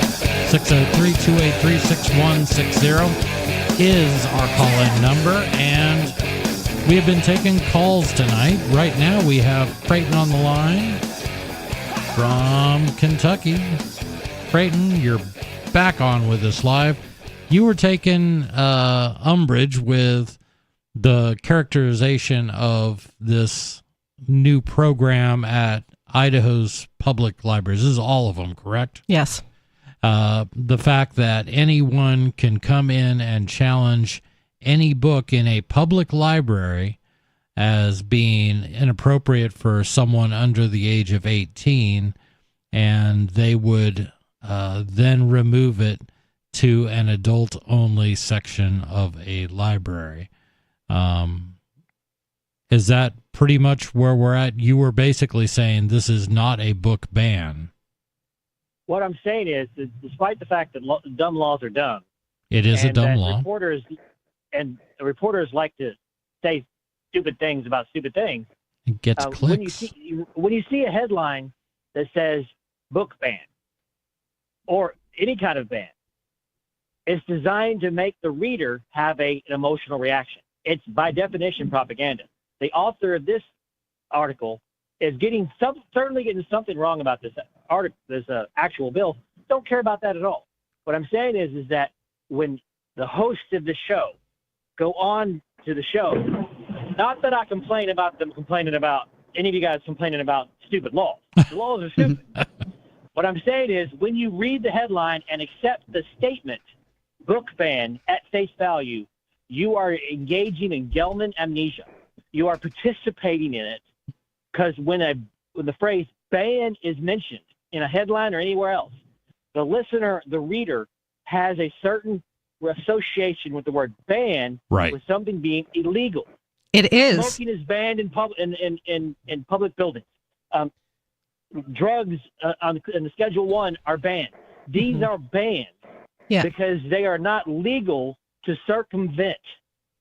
But it's not true in this case or any other case that the phrase ban has been in a headline in any of our lifetimes referring to books. So then how are they being fined if it's not illegal? How are they going to incur a fine if it's not a legal action? If you were a parent, yes. If you were a parent and you went down to this library, any of these libraries, and you could not get a book, could you go to Amazon? Could you go to a bookstore and order the book? And I think if you could, with your own money, it's not a ban. Well, it's not an illegal book, but various libraries at various points in history, correct me if I'm wrong, but they've decided that Catcher in the Rye is not a book we want anyone reading, so we are going to remove it from our shelves. Yes, but that's not a ban. Okay, then it's a semantic argument you're making, so this correct? No, it's not. It's not semantic. Okay. Tell me the other word.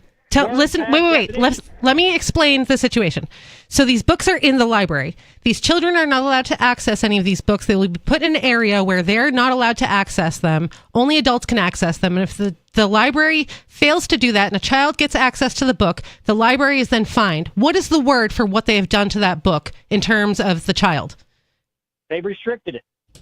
Age restricted. Age restricted?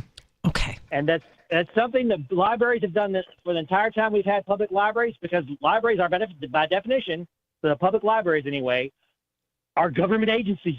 Yes, they are. Of course they do that. They have always done this. They've always had a list of books that they either will not carry or will not give out to a minor. That's always been the case. This law, even if you're reading it correctly, I'm not guaranteed that it is true. Even if it's exactly the way you just read it, it's still just government messing with other governments. I don't disagree with that. It is government not a messing ban. with government. It is written, that title of that article is written in such a way to get you, the reader, to react emotionally. It's a little the phrase ban. clickbaity. Yeah, that's part of the reason, but And by going on this show and reading it and then stating it without context, you are reinforcing that Gelman amnesia. This is why we have a call-in show, so you can call in and correct us. I still say it's a ban. I still say it's a ban. You're banning it from that building. If I ban someone from doing something in my house, peanuts are banned from my house now, okay? Nobody can come in my house with peanuts, so they're banned. That doesn't mean you can't go next door and eat peanuts. I agree. But they're not banning the book. They're saying it has to go in this other room because we feel that someone felt that this book would not be appropriate for anyone, and 18 is the cutoff, right? 18 is the cutoff. It has to, so... Which is, to me, is asinine in itself, because there are plenty of books that an 18-year-old should read, or a 17-year-old is capable of reading, that may not be appropriate for a 4-year-old. Right. There are plenty of books that a 15-year-old can read that an adult can read. Right. You know what I'm saying? But it's banned from the children's area of the library. Yeah, it is. And the library that I go to, local to myself, my daughter has a library card of her own, and it restricts by age. It literally will say that you cannot check out this book. They know. They all. It's not physically removed into a separate room like you're describing. Right. She could pick it up off the regular reference, walk up to the front and try to check it out, and they will deny her. Because she is 12 years old. I get and that. that is normal. Now, if you object to that, if you look at that book and say, she can have that book, the library can still say, we're not going to let her have it. Yeah. You go down into the bookstore and you buy it. I get that. And I get your points here. I know that you're not going to sway Lori on her feeling. And it's not the library restricting it. I think the library is going to have to restrict it. The library is forced to restrict it. Right. It's not the library choosing to restrict this book to a certain age. But anyone One can. agency giving the other government agency power to over another government agency. It's government bureaucrats messing with each other. I get it. They do that all the time. I'm sorry, Creighton. Thank you so much for the call. Man, we got somebody calling in from FEMA Region 13. I'm going to mispronounce your name, so please pronounce it for me. You're on Free Talk Live. Conejo. Conejo, thank you. I was just calling in to say that some of these books that are in question are explicitly pedophilic. Like there's cartoon drawings of men with little boys in bed molesting them, and that's intentional. That is to there's the queer theory, critical queer theory movement is basically being pushed top down as a distraction issue, and y'all are falling for it. Well, I'm not. There are actually really bad books. I'm sure there are very bad books. And you know who should be taking care of the issue of their kids reading books that are not appropriate is their parents. So you're falling for it. Do you not feel that parents have a responsibility to make sure of what kids read? You're falling for it too. There's much more important things happening in the world. Well, right now. I guarantee being pushed on purpose to distract us from the economy falling apart. Our future's being robbed from us. Oh, we've talked about it all the time. The economy's falling apart. Stop parenting your children now, everyone. Just send them free out into the world to do whatever they want. Is that what you're saying? Like, people are responsible for raising their children and being parents. I have a Tucker Carlson answer to that question, but no, that's not what I'm saying. Okay. I said what I said. I'm saying there are sick pedophiles and queer theory college-age students working in these libraries pushing all this crap that we're seeing all over the place. No one wants it. The parents don't want it. It's funded by taxpayer dollars. The taxpayers don't want their dollars being spent that way. Yeah. If they want to walk in and say, I don't want my tax dollars paying for this book on the shelf, good for them. And but this is a distraction issue. Well, yeah, I mean, we've got more problems than we can count, so they all can't be distractions. Do you understand what I'm saying? This is an artificial problem specifically started so that we're all distracted from the economy being looted and our country falling apart. Well, it may be. I mean, it's not going to stop the country from falling apart. It's not going to solve any of our fiscal issues. I can pay attention to more than one thing in like a linear fashion. Right. I don't just be like, oh, there's a book ban. That's it for the day. Can't worry about anything else. Yeah, and we did just spend the first hour discussing how much debt the government has run up and how there's no way it's going to ever get repaid. Have you seen some of these books in question that are intentionally being put into public libraries? No, but I know that there's been some issues here in New Hampshire where certain books were pulled from schools because they were not, according to most of the public, appropriate. How'd they get there? Exactly. Yeah, I don't disagree that there are books that are terrible and that children shouldn't read them, but I don't think that the answer is to find the library because some person put in an argument that they didn't like anyone can go in and argue that they don't like any book in the library with zero reason whatsoever and get $250 from the library if they don't lock that book up. That's not the answer to the problem. The answer to the problem is parenting your children. And I think that that's the point that we come back to. I mean, when Lori and I are on the show, we talk about this law because we both have kids. That parents do have a responsibility. Do you disagree? What?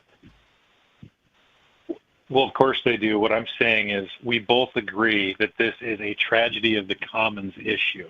I agree with that. Yes. It's being intentionally exploited. Right. And you're falling for it. Well, no, I'm not. I'm recognizing it for what it is. Well, not you necessarily. You're being. Well, you fairly just reasonable. specifically said that. You. Well, I wasn't talking you. It's okay. It's okay. The other host's name I forget. Lori. So, do you see that this, Lori. in a broader Lori's sense? falling for it. Well, she's upset about it because books mean a lot to Lori, and They do. and that's one of those things that she and I agree on. Also, we both agree that more knowledge is better available to more people. That makes the world a better place, and I think all three of us have benefited from the exchange of free information. But Lori, can I ask you a question about all books being great? No, I didn't say all books are great. No, yeah, but go ahead. Never said that. So let's talk about one of the. It's a real example. It's a real book. Okay. It's out there. You can look at it.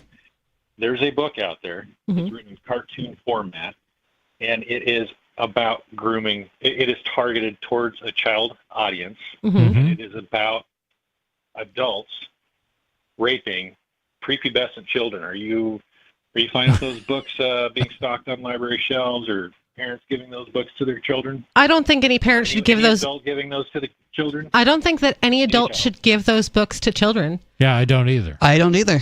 I don't Who would think support that? I would never go into I the don't think library anyone and on check the that book show out would for my be- kids. I don't think anyone Like, on the show would support that. I don't think that the library should have ordered these books, but I'm not going to go. I'm not going to go and say everybody who wants to make $250 can now go to the library and challenge any book they want, and the library has no recourse whatsoever but to take all those books and lock them up somewhere or pay this person for any decision they make $250. Like Chris was saying, that's a great way to make $250. Yeah. So it's a poorly worded law, but you want to ban this child molesting, grooming book off of the children's bookshelf? That's a ban.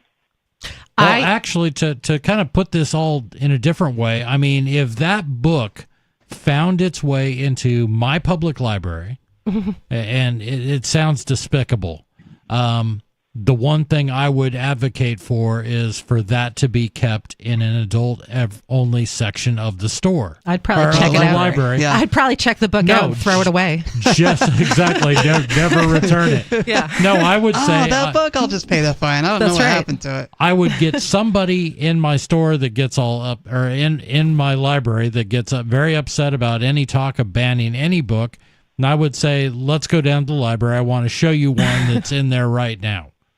Because we always hear about these books and nobody ever reads them. Do you know what I mean?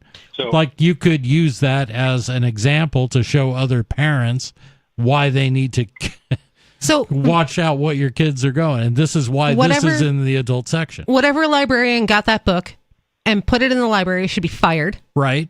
And somebody should check the book out and throw it away. I don't know. I don't want any kid to check that book out. Yeah. And I certainly wouldn't allow my kids to check that book out, but I'm going to go with them to the library until they're old enough to make decisions for themselves. And then I still want to see what you checked out from the library. but you would check it out and throw it away. I would throw it away, yeah. Well, that's a good. That's good not way a ban. To deal with the problem. Yeah. I didn't ban the book. I disposed of the book. Think So of the. that you age restricted the book into the trash bin. I mean, if you want to, if somebody checked it out before me, then that would, but like, yeah, I'm going to check the book out and I'm going to throw it away or something. If I see a book like that, like You're it's gonna gone. get your library card taken away. Well, and that's you're gonna fine. have to That's the price I'm going to have to pay. But I don't think so. My thing is people just sit around and say there ought to be a law about everything, every single little thing. And then we have constant laws around us that make things worse in the end. When I finish this article, I'll just tell you. So what happens is all the libraries have closed. All these libraries have closed because they cannot afford to build a whole entire area that they can lock off from children, and they can't afford, and they can't afford. Well, I mean, it's still standing there. All the funding is still there. Libraries out of business. Excellent. Yeah. That's my solution. That's my fine. Perfectly worded law is defund the libraries, the government libraries. So, well, okay, not all of them closed. Some of them closed. I want to ban all the books in government libraries. Fair enough. Some of them have closed, and then other ones have become an 18 and older libraries where you have to show an ID to get into the library. So there's no. Are they? Well, no, they're not going to build another library. They're not for going to build another. students. Yeah, because then the same thing will just happen. This is a great example of a horrible of government run amok, and they just made everything worse. Yes. By trying to pander to the people that are opposed to Parenting their children. Right, to parenting their children, reviewing what they're reading.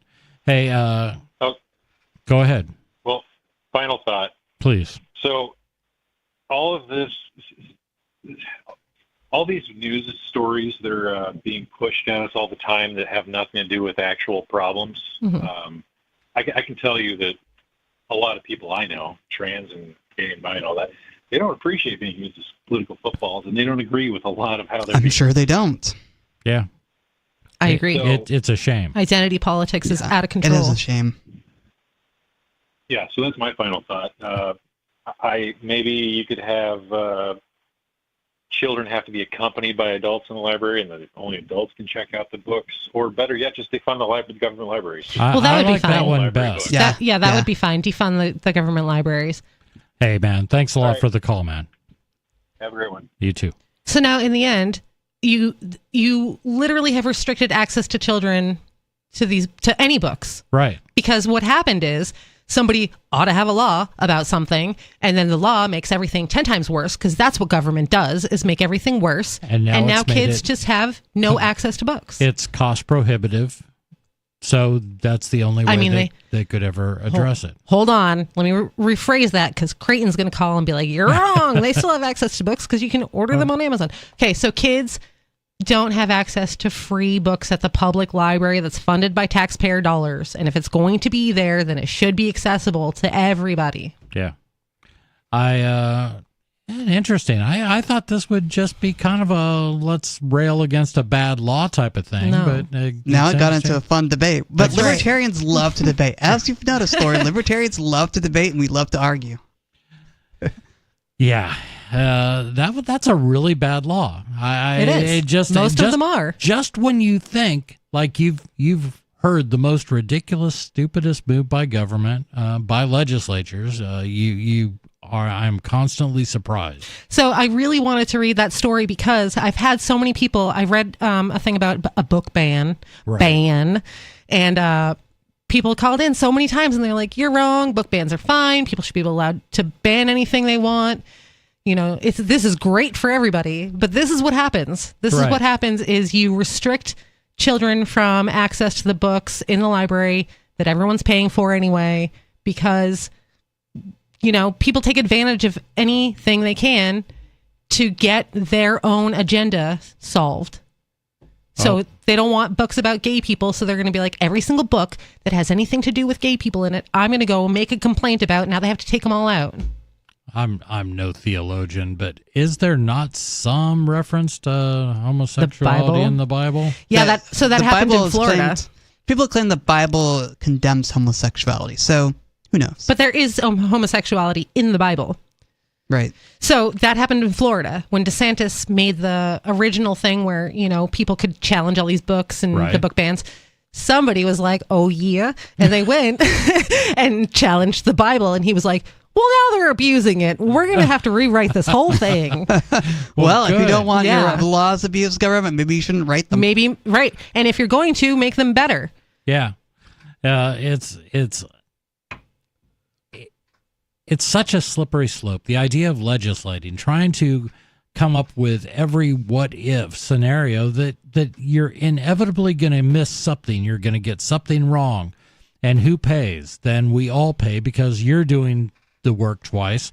Every bureaucrat is doing the work twice to try to comply with this rule that was badly written. And then at the national level, now we have the Supreme Court saying, I know we told all you regulatory agencies that you could make your own regulations, and now it's basically with the Chevron deference going away, that, okay, now you actually have to write into law exactly what powers will be in effect by the agencies. And nobody talked about it, but like a day or two before that went down, they repealed the bribery laws. Did you hear about that? No. Yeah, so like the Supreme Court. Yeah, for the Supreme Court for all like judges and the judicial branch. No, not just them, but like any government servant, like servants. Like a politician, you couldn't accept a gift over $5,000. Right. Well, right before they overturned Chevron, they overturned that. So now they can take whatever they want in exchange for deciding on the laws. Well, that makes more of a free market. Yeah. It's like, if you don't like the... Or an expensive market, depending on who you are and what you want to get past. Saying, if goes to the... They can bribe the right politician. Exactly, right. But you don't have to worry about it. Skeeter's dream. If you have the most money, you win. Yeah. Oh, my gosh. Yeah, we'll have to... God, I think I have something like that in my show prep, but I didn't. I'll have to double check and see if I have. I had a couple things on the Chevron deference but I figured by now the show's probably covered it a couple We times. covered it on Saturday. Okay. I mean, there's a lot there. Yeah, I know. Yeah. It's craziness. But what's new? I mean, if you decide that you want government to handle things in your life, you can expect craziness. You know that this is going to happen. And you know that for every one thing they did that you like, they're going to do 10 things that you don't like. And somebody ought to make a law. Still 250, 200. How many years is this now? I'll have to do the math. That you've been alive? No, I'm thinking about since the Constitution came into existence. That came in 1789. I know, 89. Over 200 years. Yeah, I know. I'm trying to calculate how long of that I've been alive. No, it's all right. So 235 years, I'm guessing. That's as long as it the is. 235. Yeah. You're good at math. I had to use my calculator. Yeah. In 235 years, it's only gotten worse. One could argue that it wasn't horrible. Yeah, exactly. I'm slow at math. You could say that when it did come out, that was the result of a lot of back and forth between the Federalists and the Anti-Federalists, and they finally got something that everybody felt they could deal with, and it has been an abject failure ever since. And here we are 235 years later, still trying to make it work. It doesn't work. I don't know what to do.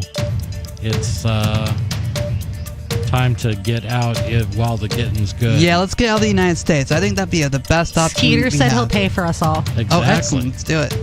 603-283-6160 is our number for you to take control of the airwaves. This is Free Talk Live.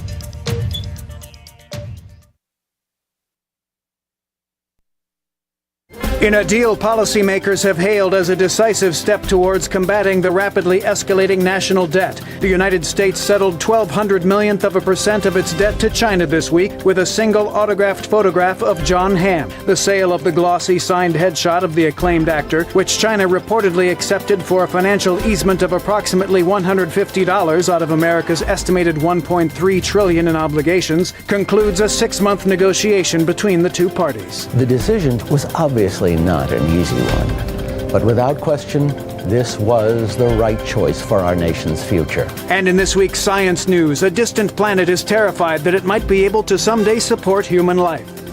In other news, a live cow is lowered onto the floor of the U.S. House of Representatives. The majority of an office's supplies are used to apply for different jobs, and a lapsed cult member only attends sanctum on major bloodletting holidays. This is the Onion News Network. There are basically two types of advertising, direct response and branding. Radio's great for direct response with its low cost to listener ratio, but audio can't be beat for branding, which is a longer term endeavor. You want to be the first thing that someone thinks of when they think about your product or service. If you have a local business that you want kept top of mind in your community, call the station. If you need national reach, Free Talk Live's got around 200 radio stations, millions of monthly listening sessions, can suit all budgets, and if we don't think we're right for you, we'll tell you. Email me, mark@freetalklive.com. Tired of cancel culture? Sick of mega tech corporations holding an axe over your head? Join the LRN.FM Matrix chat server. It's self-hosted, so no one else can tell us what to do or say. Don't like the existing channels? You can make your own. You can even connect into some of our channels from other Matrix servers. It's federated. For the full LRN.FM Matrix experience, though, you should join our server via the step-by-step instructions at chat.lrn.fm. chat.lrn.fm. You're listening to the live edition of Free Talk Live. Hour number 3 is next after the news here on the Liberty Radio Network at LRN.FM. From Feature Story News in Washington, I'm Nick Harper. The White House says US President Joe Biden has no plans to pull out of the presidential race, despite growing concern in his party that he's not fit to serve another 4 years. His lackluster performance at last week's debate has created a wave of panic in the Democratic Party and calls for him to step aside so someone else can take on Republican Donald Trump in November's election. Biden says he's committed to remain to the end. And on Wednesday, White House Press Secretary Karine Jean-Pierre pushed back against reporters asking why Biden having a cold and jet lag was being used as reasons for his poor debate performance. We get tired looking at him doing his meetings and traveling. And so I think that's what he was speaking to. And I don't think it has a toll on, regardless of what age you are, it has a toll on you, that type of travel. There's a cold, there's a jet lag, you combine that. He continues to work for the American people day in and day out, around the clock. Things happen. He knew he has to power through. That's what presidents do. You push through. Hurricane Beryl is closing in on the Caribbean island of Jamaica, where it's expected to bring life-threatening winds and storm surges. Now downgraded to a Category 4 hurricane, it had been a Category 5, the earliest on record in the Atlantic, and has already brought destruction and death, killing at least 7 people in Grenada. FSN's US correspondent Kate Fisher reports. Hurricane Beryl could be one of the strongest storms to impact Jamaica in more than 15 years. It's expected to hit the Cayman Islands next on Wednesday night into Thursday. The storm's expected to continue weakening before reaching the Yucatan Peninsula of Mexico, where there's a hurricane warning in place. There's a slim chance that Beryl could pose a risk to coastal Mexico and South Texas as it moves west, or to coastal Texas and Louisiana if it were to turn north over the Gulf instead. Beryl's intensity is extremely unusual for this time of year, having been fueled by record warm ocean waters. With a new Prime Minister in place, the United Nations says Haiti is making headway to restore peace and hold credible elections. But these new developments are marred by ongoing gang violence in the capital and a lack of law and order. FSN's Jody Jacobs reports from UN headquarters in New York. While there's some hope on the horizon for Haiti, the ongoing gang violence is continuing unabated. Kenyan police arrived in the country last month as part of a UN-backed mission to secure the capital, as its own police is unable to. The country has a new prime minister, and he has his work cut out for him. Addressing a special UN Security Council session on Wednesday, Prime Minister Gary Conille acknowledged the challenges his country faces, but says he is up for the task and is committed to lasting peace and development. From Bureaus Worldwide, this is FSN. With FSN Spotlight, I'm Simon Marks. Hurricane Beryl has confounded weather forecasters who say it is rare for such a strong storm to come so early in the tropical storm season. Beryl slammed into Grenada and St. Vincent in the Caribbean on Monday with sustained winds of 150 miles per hour, a deadly Category 4 storm. It was the speed and pace of its acceleration that caught weather forecasters by surprise. Helen Hooker is a meteorologist at the University of Reading in the UK. Well, what we've seen over the last year is actually the ocean temperatures have been at record levels. We need to limit warming of the atmosphere as much as possible because this is what's contributing to these warm ocean temperatures. At the moment in the tropical Atlantic and the Caribbean Sea, the temperatures are around 3 to 4 degrees above normal. This is normally what we would see around September, October time. So to have this in June and now July is incredibly unusual. And this really gives the fuel to the tropical cyclone for it to be able to intensify incredibly quickly. She says the Atlantic can now expect a long and active hurricane season, with a 60% chance of Hurricane Debbie forming in the next week and presenting fresh dangers to the region. For people living in low-lying areas in particular, the intensity of Hurricane Beryl came as a surprise threat, and there may be many more to come. With FSN Spotlight, I'm Simon Marks. And the main news again, the White House says President Joe Biden has no plans to pull out of the presidential race, despite growing concern in his party that he's not fit to serve another 4 years. Hurricane Beryl is closing in on the Caribbean island of Jamaica, where it's expected to bring life-threatening winds and storm surges. And the UN says that Haiti is making headway after a new prime minister was put in place, and peace is slowly being restored. That's Feature Story News. Nick Harper reporting.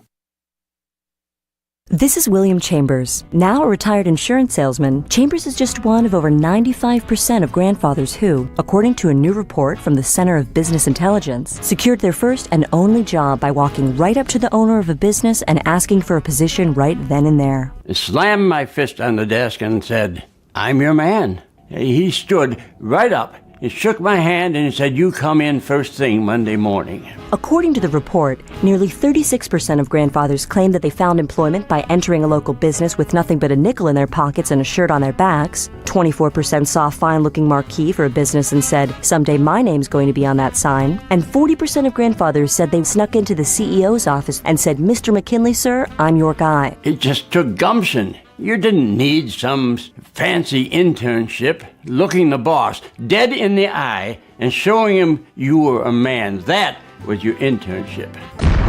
This is the Onion News Network. Got Telegram? You can follow our channel there and discuss show prep with other listeners at telegram.freetalklive.com.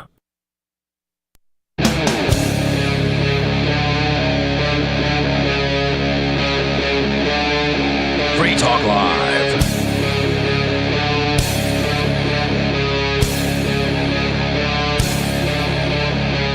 This is Free Talk Live.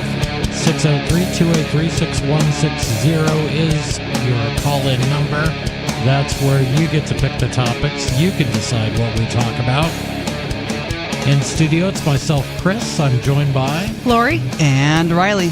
And we have been talking about all kinds of stuff. We've been talking about what may or may not be a book ban. We had calls on that. Lori is understandably upset at an asinine law out of Idaho that requires that anyone can complain about any book, and if they complain, that book has to be moved to a section for adults only. Inaccessible To children. The arbitrary cutoff age is 18 years old, so, if... Unless it's cigarettes or drinking. Exactly. It's just ridiculous. We had people upset with characterizations of that and describing it as a book ban. Lori feels strongly that you're making it unavailable, ergo a ban. And everybody else saying, hey, just go to your local bookstore or do these other things. The point is, it just seems untenable and a really bad idea. We talked a little bit about the Declaration of Independence, something that some of us will celebrate tomorrow as Secession Day, where the states finally had enough of England and said, we're done with you. Something that some states are looking at today, but they're looking at Washington going, hey, we're done with you. What else? What am I forgetting? Do we have another story in there we skipped over? No. I think that was basically it. Oh, we did. Oh, that other little number we talked about, $91 trillion in debt. Yeah, we did talk about the world's debt and how much the world owes in debt, which is an astronomical number. 91 trillion. I don't even know how much 91 trillion is. Okay, imagine how much money that every business produces and every consumer buys in the world.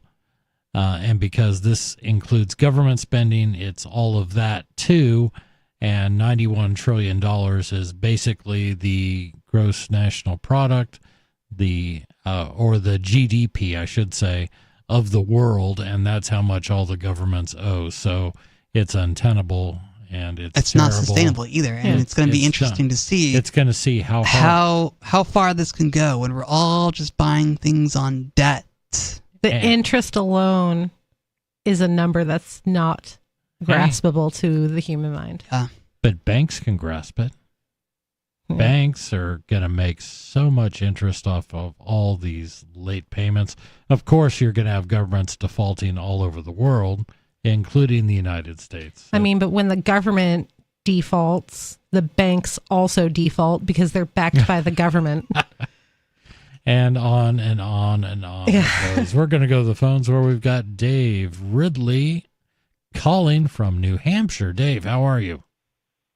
Hey, guys. Have you guys already talked about this apparent mail scandal in Winchester, New Hampshire? No. Oh, with Russell Canning? Yeah. So tell us more. Russell's one of the advertisers in a newspaper called the Winchester Times. Russell Canning is he's the guy that runs nhexit.org. Mm-hmm. And he lives here in Winchester, as do I. And so I want to speak carefully here because you never know. There's always that 1 in a million chance that somebody kidnapped this postal worker and is posting messages on Facebook pretending to be him. But in the absence of that, something like that, we appear to have a scandal here. So this message appeared on Facebook. Posted allegedly, apparently, it's posted by a guy who says he's a postal worker in Winchester, and his message was Winchester Times has been going out to newspaper, to the mailboxes all over Winchester. It's not a particularly new paper because it published last year, I believe. Anyway, so this guy, one of the people who hands out this newspaper supposedly as a postal worker, he posted pictures of the newsletter, and he said, quote, "I found some good use of this trash. Makes for excellent fire starter." And the next picture is him burning the newspaper. Oh, the postal carrier. So wow, was he burning a whole bundle of them, or was it just a single one? He didn't say exactly how many it was. The picture shows at least 4 copies, and he claimed that these are what he calls extras. Okay. So he says he won't deliver them if he thinks, well, I guess if he has confirmation that a house is vacant, he won't deliver to it. Okay. But a lot of people are claiming that they're not vacant at all. Their houses are not vacant, and they didn't receive the newsletter. We didn't receive our copy here where I live. Interesting. There are other people on Facebook that they're wondering if their copy of the newsletter was on the ash, on the fire pit. Can you give us a little background on what the newsletter is? It's like a Republic. It's a GOP mailer, but it's not really very political. Okay. It's kind of, it's really not controversial. Does that make sense? Okay, so it is a semi-political flyer. How I get a gazillion of those here in New Hampshire every 4 years. Yeah, that's correct. And so they have little articles and editorials, and they take ads and so forth. And it's just really, considering Winchester doesn't have its own paper, right, and hasn't for a long time, it would be nice if we had 3 papers, right? Sure. But one is at least a step in the right direction. So this was just, and this was, it's obviously going through the U.S. mail, right? That's how it gets delivered. There's not like a newsletter boy who tosses one on your front porch. Is that correct? Right. So the way I guess it works is that the local GOP, sends out they just send it to all the 03470 zip code. Everyone's supposed to get one in town, right? And they just didn't. And numerous people didn't get them. And this guy posts a post on Facebook bragging about burning them. Well, again, unless someone kidnapped him or something and is using his Facebook account without his permission. Wow. So what actions are likely to be taken? So there are people who have said they are contacting his supervisors in Maine. I guess there's like a postal headquarters there. I've sent out a news release to about 150 media outlets, and the thread there on Winchester, one of the Winchester Facebook groups, is already 100. It's over 100 comments. This happened on June 29th. Wow. And so, very recent news. That's crazy. Yeah. Yeah. I imagine this happens a lot. I don't want to say in Winchester, but I'm thinking just, postal workers are people too. Mm-hmm. And I'm sure that it isn't the first time that someone took umbrage with somebody's political message or semi-political message and say, you know what, I'm just going to say I lost that one. You know what I mean? But it seems like most of them aren't dumb enough to then go on Facebook and brag about it if that is indeed what happened. Yeah, that's a pretty bad move. Craziness. If you go to forum.shiresociety.com, I've posted the news release as well as a copy of the newspaper, newsletter, whatever you want to call it, and one of the pictures from Facebook of the burning. Nice. The public opinion is I've looked. There's two big Facebook groups in Winchester. One of them is left leaning. One of them is more right leaning, and they're both. I see no defending the guy. In fact, they're on the left leaning. I'm on the left leaning one too. And when I posted there, I tried to find out, I was asking, if there was any possibility that maybe someone had just hacked into his account or something. It wasn't really him. And that's one of the reasons I'm not naming him at this point. No, because that's fine. I'm waiting, but one of the people who responded was saying, oh, yeah, I know that guy. I can't believe he would talk like this. Maybe someone did hack into his account. So I do want to leave that out there as a possibility, but it has now been 4 days. There has been some time for someone to come forward and say, this is not really him. Yeah, or for him to come forward and say, someone hacked into my account or whatnot. So that has not happened yet. Right, and since no one has, I'm guessing it wasn't a hack, so this dude is obviously being a jerk over Russell Koenig's ad. Well, we'll find out. I appreciate you bringing that to our attention, Dave. I'll have to check that out on shiresociety.com. Have a great day, man. Good to hear from you. RidleyReport.com.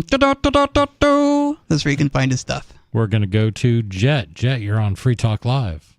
What's up, man?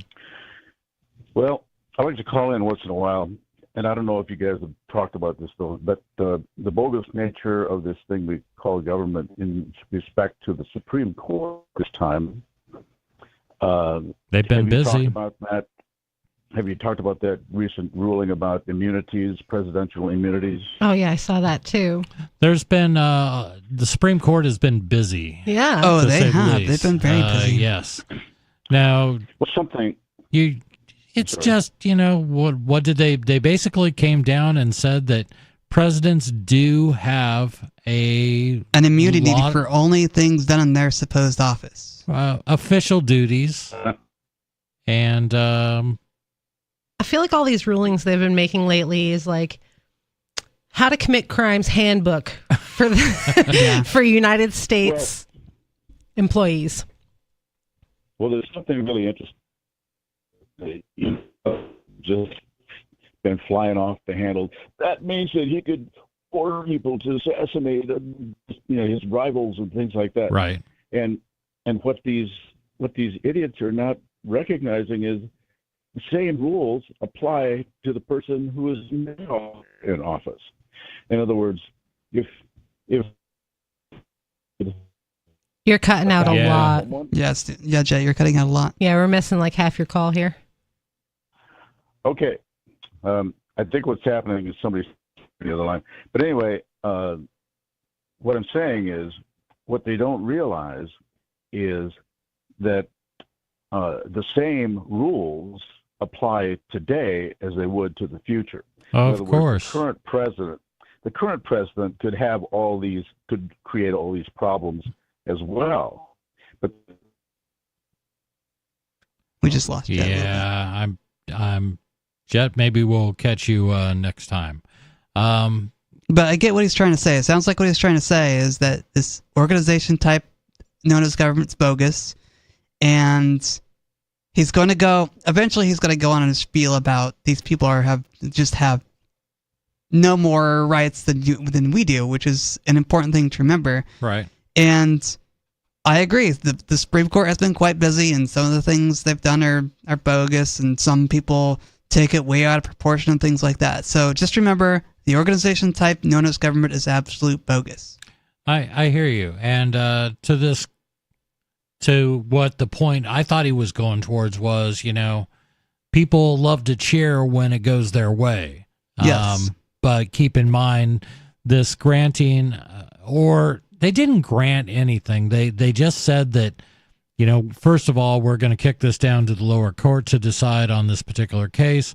But presidents do have some level of immunity for all their official acts, and that is going to bite Republicans in the butt at some point, because this is going to hold up until it's challenged yet again. So that could be another 50 years before it ever comes up before a Supreme Court. So they're short-sighted on all these things. And some of it, the Chevron deference thing, which really will change how legislators have to write laws much more specifically than they have in the past. And then they're going to realize that, when the Chevron deference came into existence, the Republicans were the ones that were the biggest supporters of it. Mm-hmm. It's like it'll be much easier, be much more efficient if we just let these regulatory agencies, who are the experts in all these different fields, if they deal with the minutia instead of trying to second guess and do this all this way. Over the last 20 or 30 years, I think the Supreme Court has gone heavily towards the originalist point of view, the idea that we need to think like the founders and framers of the Constitution did when they were writing this stuff, which can be a good thing or a bad thing. I don't know how this is going to shake out. If it ends up hampering how fast government can implement new rules, good. I'm happy for that. Anything that makes it harder for them to mess with my life, I'm all for. We're going to go to David in New Mexico. David, you're on Free Talk Live. What's up? David, are you there? David going once. Going twice. Nope, no David.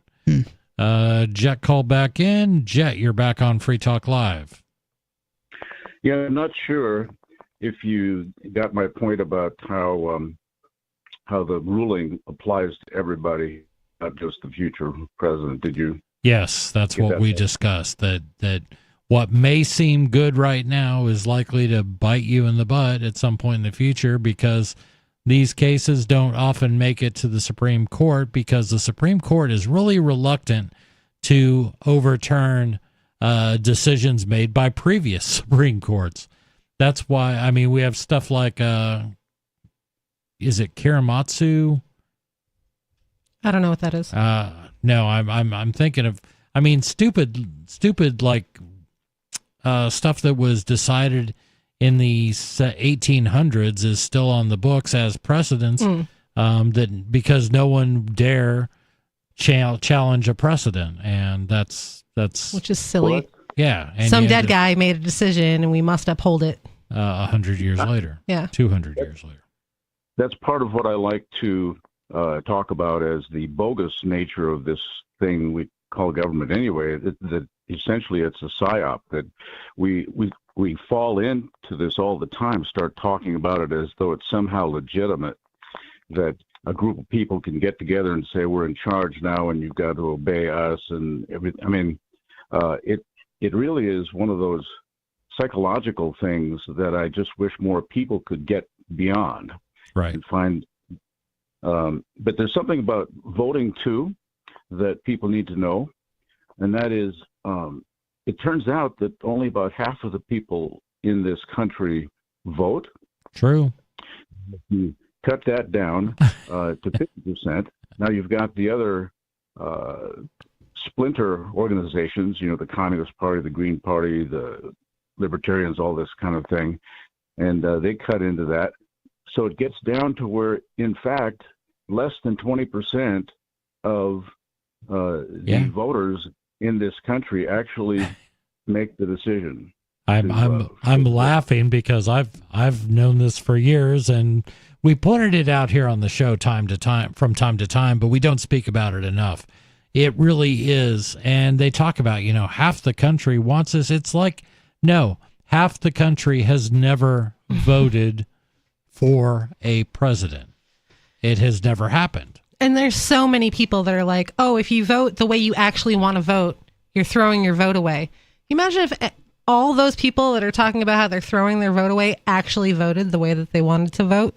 I see it constantly. Right. I hear about it constantly too. It's just so many people. Voting is voting. It doesn't matter where you put it. But people want to use this fear-mongering tactic of saying, oh, you're throwing your vote away if you vote this way. Yeah, I frequently do. I vote in my local elections because those really do impact me. I vote in my state election because that affects me to some, not as great as local, but national office. I mean, what am I getting out of that? Nothing. Nothing at all. Is it going to matter who the president is to me? I don't like either of them. There's one more factor that I have to throw in here, and that is, there are these legislative bodies, and it's a very small number of people when you think about it. And typically these rules that they make up are made up by at least maybe 50% or 50% plus one. And that the fact is that human law is nothing but a bunch of people's opinions, which obviously people don't agree on in the first place. Right. So we have all these situations where people are voting in this situation. They're wanting certain laws and not certain laws, but they don't understand that all of these things are nothing but chains around them. And that's pretty much what I had to say today. Jet, thank you so much for the call. And this is what drives me nuts, is that people, in addition to being slaves to taxation and slaves to government and slaves to laws that they never signed a social contract, can argue that one until you're blue in the face, you continue to support it. You continue to take part in it. You give legitimacy to it by taking part in it. Even if you hate every single thing about government, when you do vote, you're giving it some legitimacy. Again, I'll do it locally. I don't do anything that has anything to do with Washington. So I'm guilty of voting locally. That's my confession. I think it's best to vote locally and maybe statewide rather than a national election, because I'm voting. I'd likely be voting in New Hampshire, and my vote does not count for much here on the national level. However, on a local and state level, it's going to count a lot more. It does. It has some effect, and it can have a real impact on your day-to-day life. We're going to go back to the phones where we've got Sarah in New Mexico. Sarah, you're on Free Talk Live. Oh, yeah, nice to talk with you again. Nice to talk to you again. I know. So, remember I was talking about that movie on the last, 3 minutes I was rambling on? So they're going to release that movie with the 50 Cents and what was his name? That other movie? I'm not tracking. I'm not sure what she's talking about. The Boneyard. It's going to be... Sarah, we're going to put you on hold and come back to you, okay? She's going to tell us more about this movie. I know. I can't wait to find out what this movie with the 50 cents, and I guess that's how much it costs to see it. 603-283-6160 is the number to get on the air. This is Free Talk Live.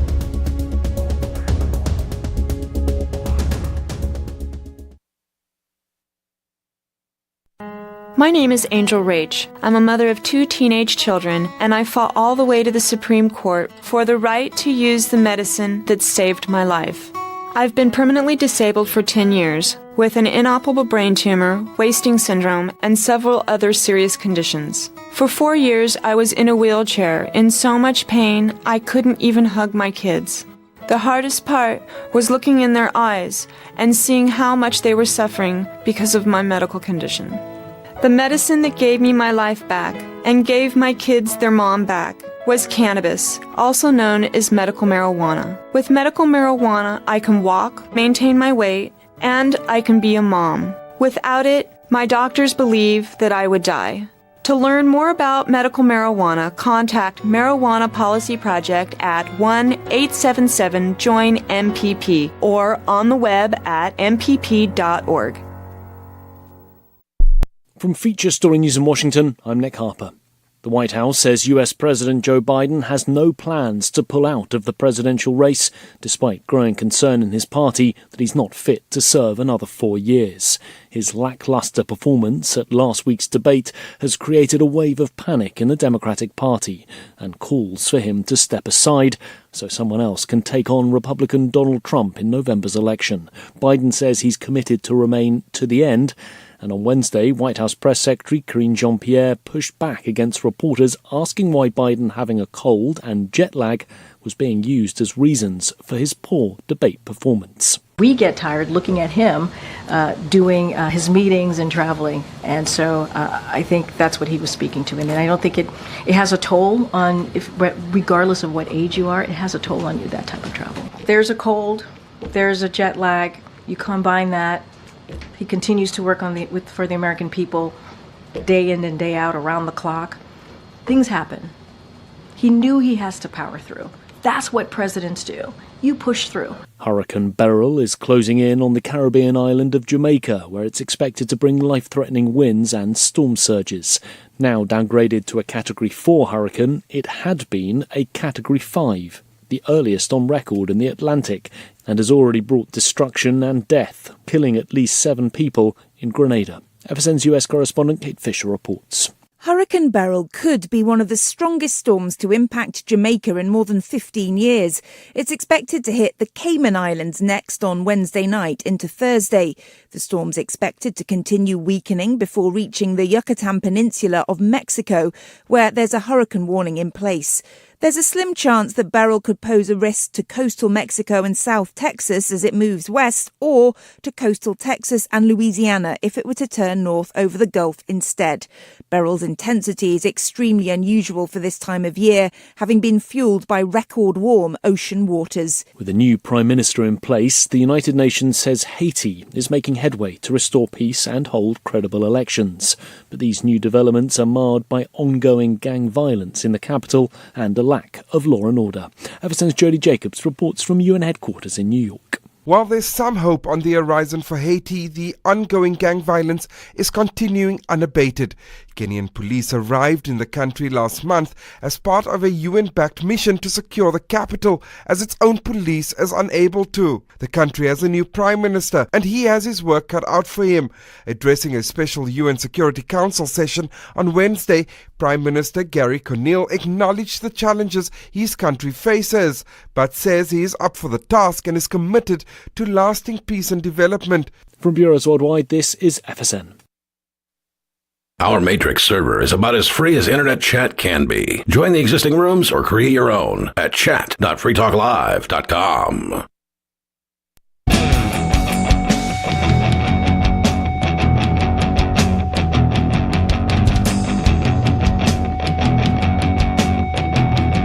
This is Free Talk Live.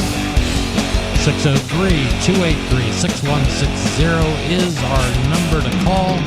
If you want to get on the radio, we still have time tonight. In studio, it's myself, Chris, Lori, and Riley. And I wanted to give a little shout out to Patrick Easterday. Patrick is a gold supporter of AMPS. That is Free Talk Live's AMPS program to advertise, market, promote, and support Free Talk Live. He's given us a $10 monthly donation for us to use to help spread the ideas of liberty and continue to operate this, I'm going to say, labor of love that's been going on for 20 plus years. Yeah, it's definitely a labor of love. Thank you so much, Patrick. And if you want to find out more about that program, you can go to amps.freetalklive.com and learn about how you too can help. We're going back to the phones where we had Sarah on the line from New Mexico. Sarah, you still there? Yeah, so the lead stars are the Mel Gibson and 50 Cent. They're going to play the detectives that were looking for the murderers. Just real quickly, I think you were talking to someone on Free Talk Live, but it certainly wasn't me, so I have not heard of this. Okay, so you've got Curtis, I'm sorry, not Curtis Jackson. Mel Gibson? You got 50 Cent. Is that who you said the other one was? Mel Gibson? And Mel Gibson. He doesn't do movies anymore, right? I guess he may be coming back for one. He looks like he's pretty old and haggard, but he was in this film, and then he was playing a detective. So they had 13 women that were murdered, and they found the bones, and so that's a story about that. And then one of them was pregnant. And this is about murders that were taking place in Albuquerque, New Mexico. Is that correct? Right, and the thing is that they still haven't found the murderer. So I think there's a rapper. His mother was Veronica Romero, and she was one of the victims. So he said that I was 4 years old when my mom vanished. So now he's a grown-up rapper. So he wants to promote the movie, so maybe that it'll bring, be able to find the murderers or get attention.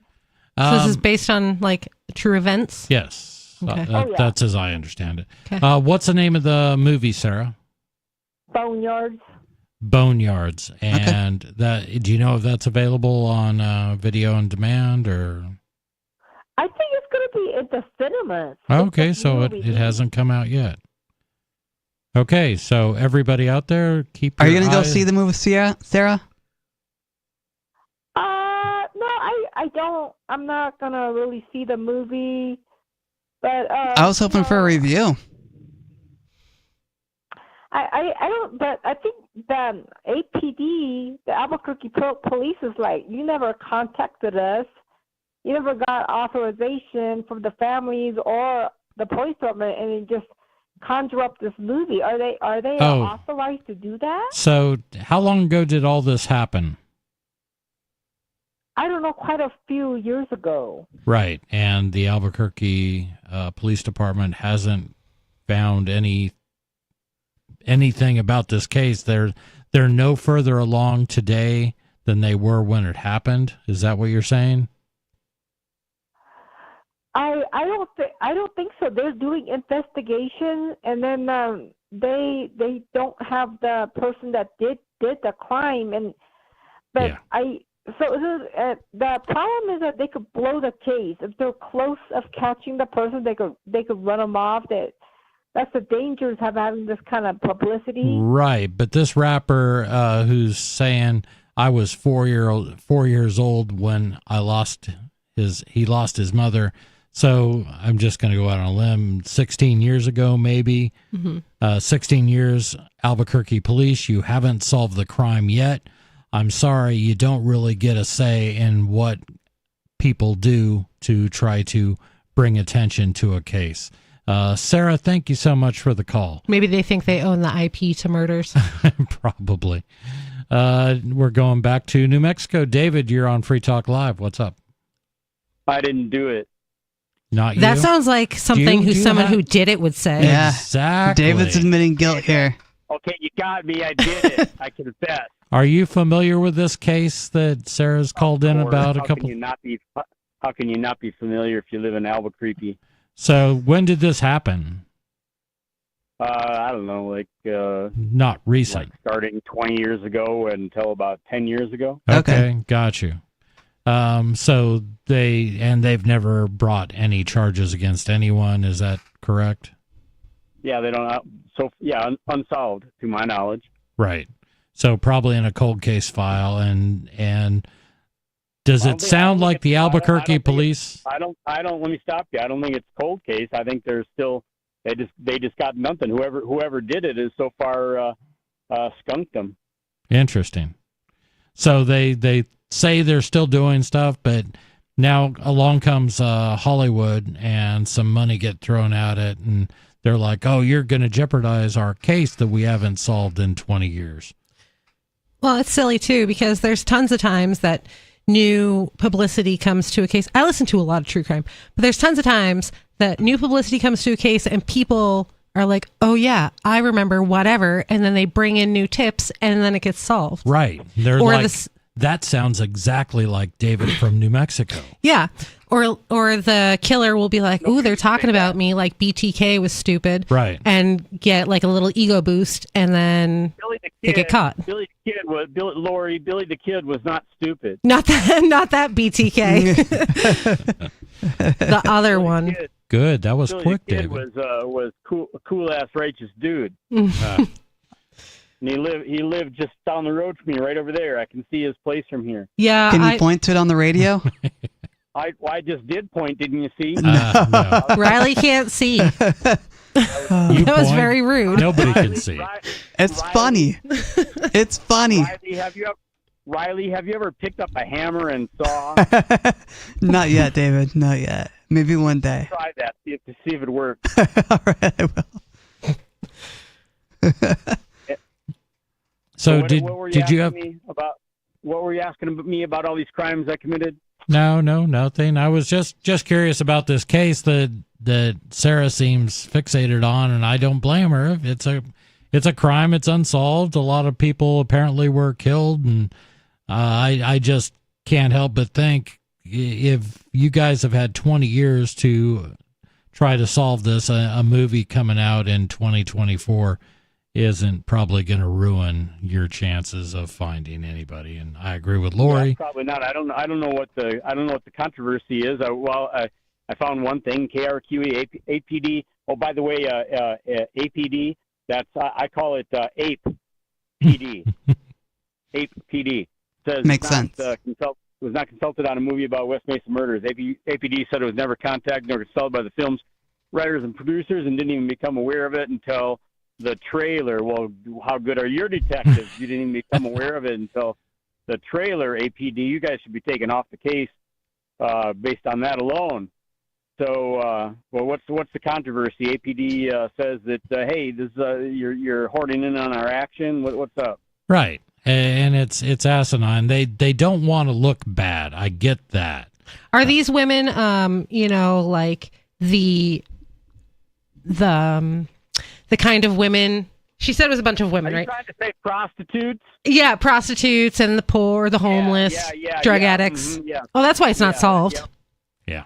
They're the less dead. They don't care about them. When there's no publicity surrounding a case, the police aren't motivated to solve it anyway. Well, they're not motivated to solve these types of murders. Yeah. Yeah. Hey, David, thanks a lot for the call. Anyway, I don't. What? I didn't even, Did you have when a? I called, Yeah. What did you? He wanted call to about? confess first, and then he had something to say. Okay. So please continue with your We call. got the confession. We got the confession part over with. But I was going to war game flowchart your allegations that the United States doesn't work, because I don't agree. I think the citizens. Okay. So first of all, I think that it's not a case that government, whatever it is that Riley said. I can't even paraphrase what you said. How you described the government as non-functional. I think it's that the citizens of the country have not been doing their duty to hold the people that they put into government accountable. I'm agree. Yeah. I'll agree with you on that. And I think that and you just been outgamed. The criminals that are currently occupying your government positions, they have outmaneuvered the citizens. They've made the citizens think that everything is fine, it's all under control, we got it. And then behind the scenes, they're just like committing felony after felony after felony after felony after felony. Agreed. And I mean, don't hate the how's that go? Don't hate the player, hate the game. Hate the game, yeah. So what's wild about that too is they used to kind of keep it on the DL and not be so flagrant about it. But as time goes by, they just kind of shove it in your face now. Like, we are above the law and we'll do whatever we want. And what are you going to do about it? Nothing, because you never have. Yeah, it's called hubris, and they developed that hubris because the citizens have allowed them. See, now I'm in complete agreement with you there. I look at this mess in Washington, D.C., and I look at the American people, and I say, you are as culpable as everybody down there because you've allowed this to continue. You haven't gone down there with pitchforks and torches and said enough is enough. And well, I don't even think that that's the best plan, going down there with pitchforks. I think the best plan is to be the old thing about herding cats. Be the cats that can't be herded. In other words, when your government tells you to do something that is clearly, because we can read above the sixth grade level, and we know what the founding document says, and we know what the laws that are created subsequent to the founding document say, and we know what you can do and what you can't do, and we see you doing what you can't do, and then you're telling us to do something based on something that you can't do, like bump stocks, take your pick. So the citizens haven't been doing their duty by refusing to follow unlawful orders, and then when they come to try to make you follow those orders, then you stand up to them. And when somebody has the cojones to stand up to them, the rest of you fools got to back them up. yes, I'm in complete agreement. David, thank you so much for the call. Thanks for the call, David. Yeah, that's a problem is people will be like, oh, well, he got arrested for doing whatever thing that wasn't a real crime. Right. So he must have been wrong. Right. The government wouldn't just do that. They wouldn't just arrest you and punish you for no good reason. Right. And it's insane. And I see this every day. Whenever the Department of Justice does a press release because they're bringing charges against someone, that becomes absolutely all there is to know about the case. They released a press release that described Ian Freeman's crimes against humanity. Against humanity. In a press release. And how He's never such a mind criminal. the fact that half these charges have been dropped. Half of the allegations they never brought up in court. Therefore, he was never charged with them. Yeah. They do this with Roger Ver. They do it in every case. And I'm not just saying it's people I know or it's people in crypto. It's people in every walk of life. And it's just a real perversion. Yeah, that's why they come out and say, oh, they've been indicted on 95 charges. Because then you're like, 95 charges? That's so many. They must have been a really terrible person. Got to stack those charges Yeah, when they up high. that's why they stack the charges, to make it look like you're the biggest criminal on the planet. Yep, and then you go to court and they're like, he stole a candy bar.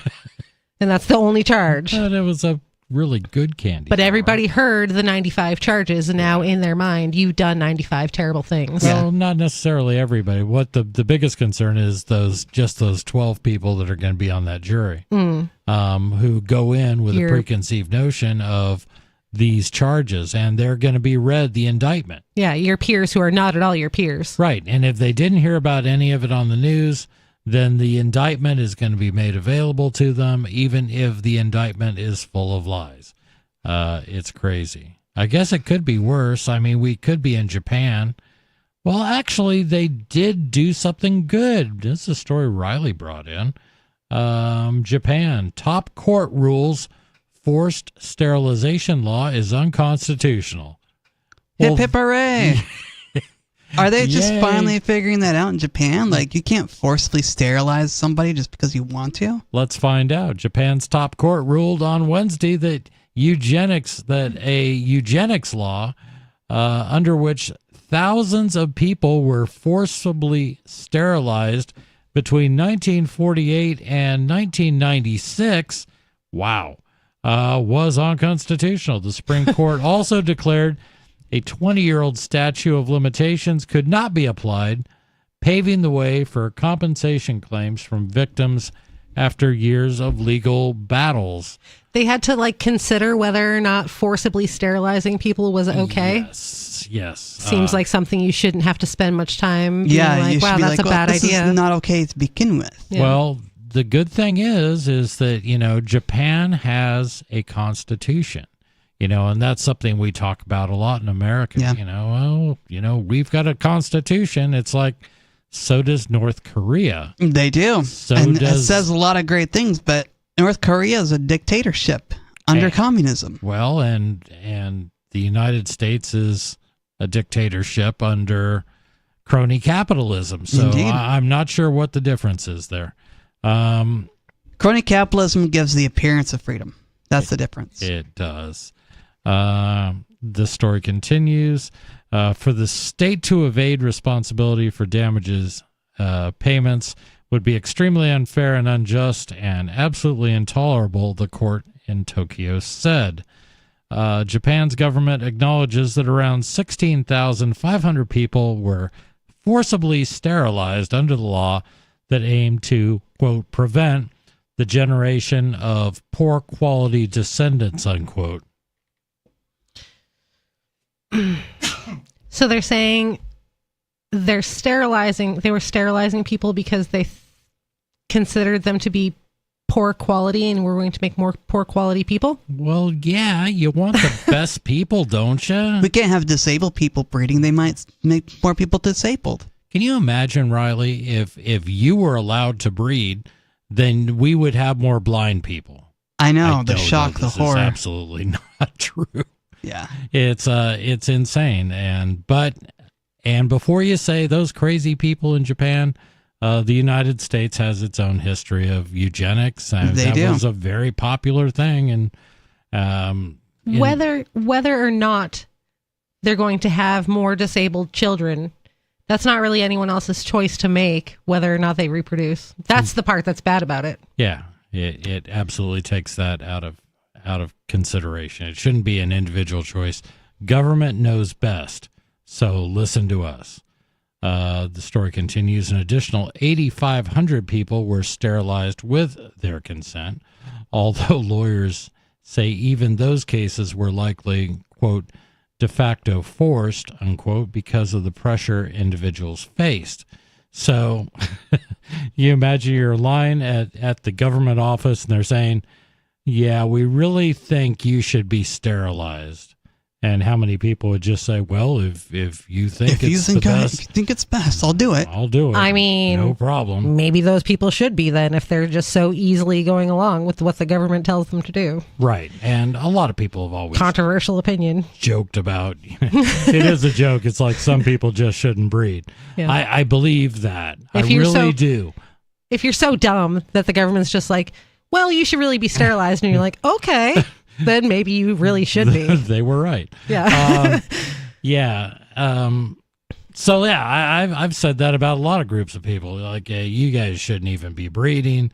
But I would never advocate sterilizing you to make sure you really could never. Right. You wouldn't forcibly go sterilize those people. I just think it's immoral to violate someone's bodily autonomy without their consent. I also agree. Right. A 1953 government notice in Japan said physical restraint, anesthesia, and even, quote, deception could be used for the operations. There are people, quote, there are people who couldn't be here today. Those are the people who died as well. I want to visit the graves of my parents and tell them we've won, unquote. Victim Saburo Kita, who used a pseudonym, told reporters after the ruling. Kita was convinced to undergo a vasectomy when he was 14 at a facility housing troubled children. Wow. He only told his wife what had happened shortly before she died in 2013. Quote, but a complete resolution of this issue hasn't been realized yet.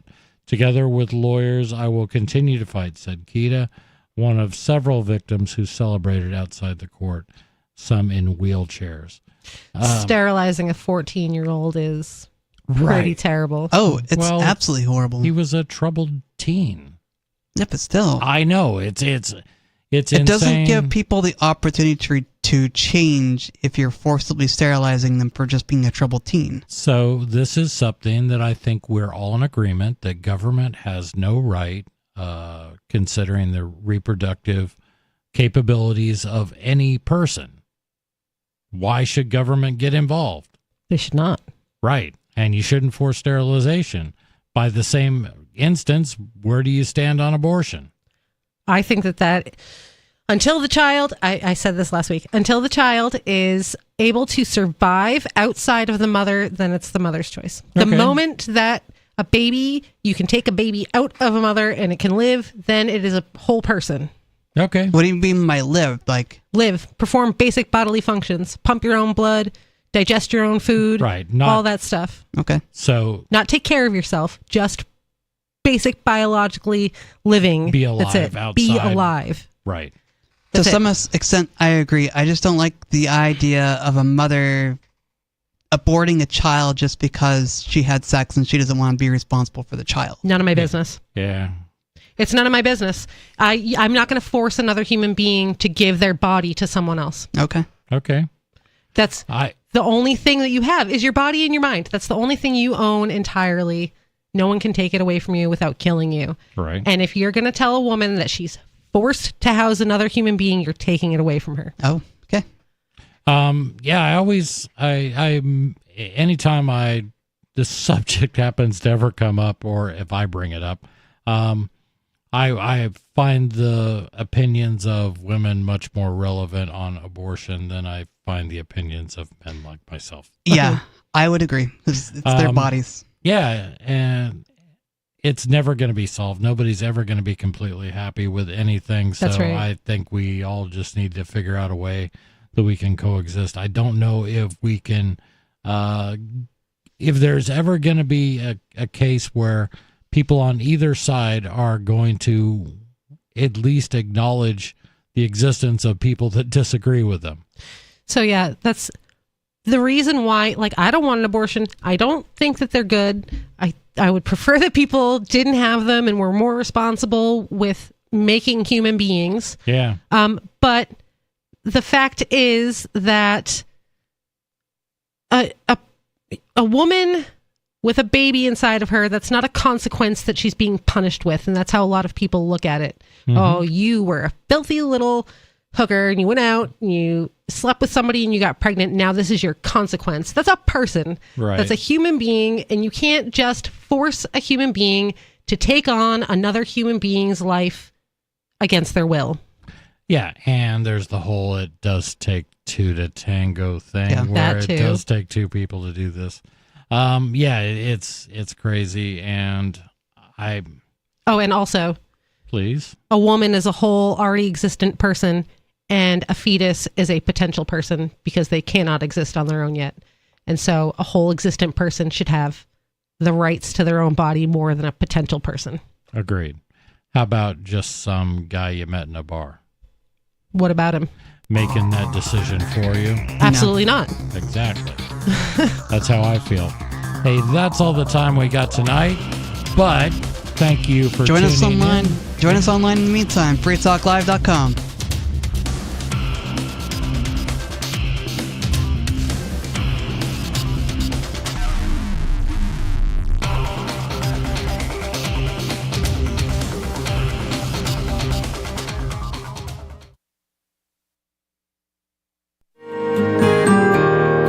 So the protection of life, liberty, and property is what the Free State Project is all about. But it's an effort to move 20,000 people who understand. It's about demonstrating to the entire country that, yeah, we can have a free market, a truly free market. Making it just a freer, great place to live.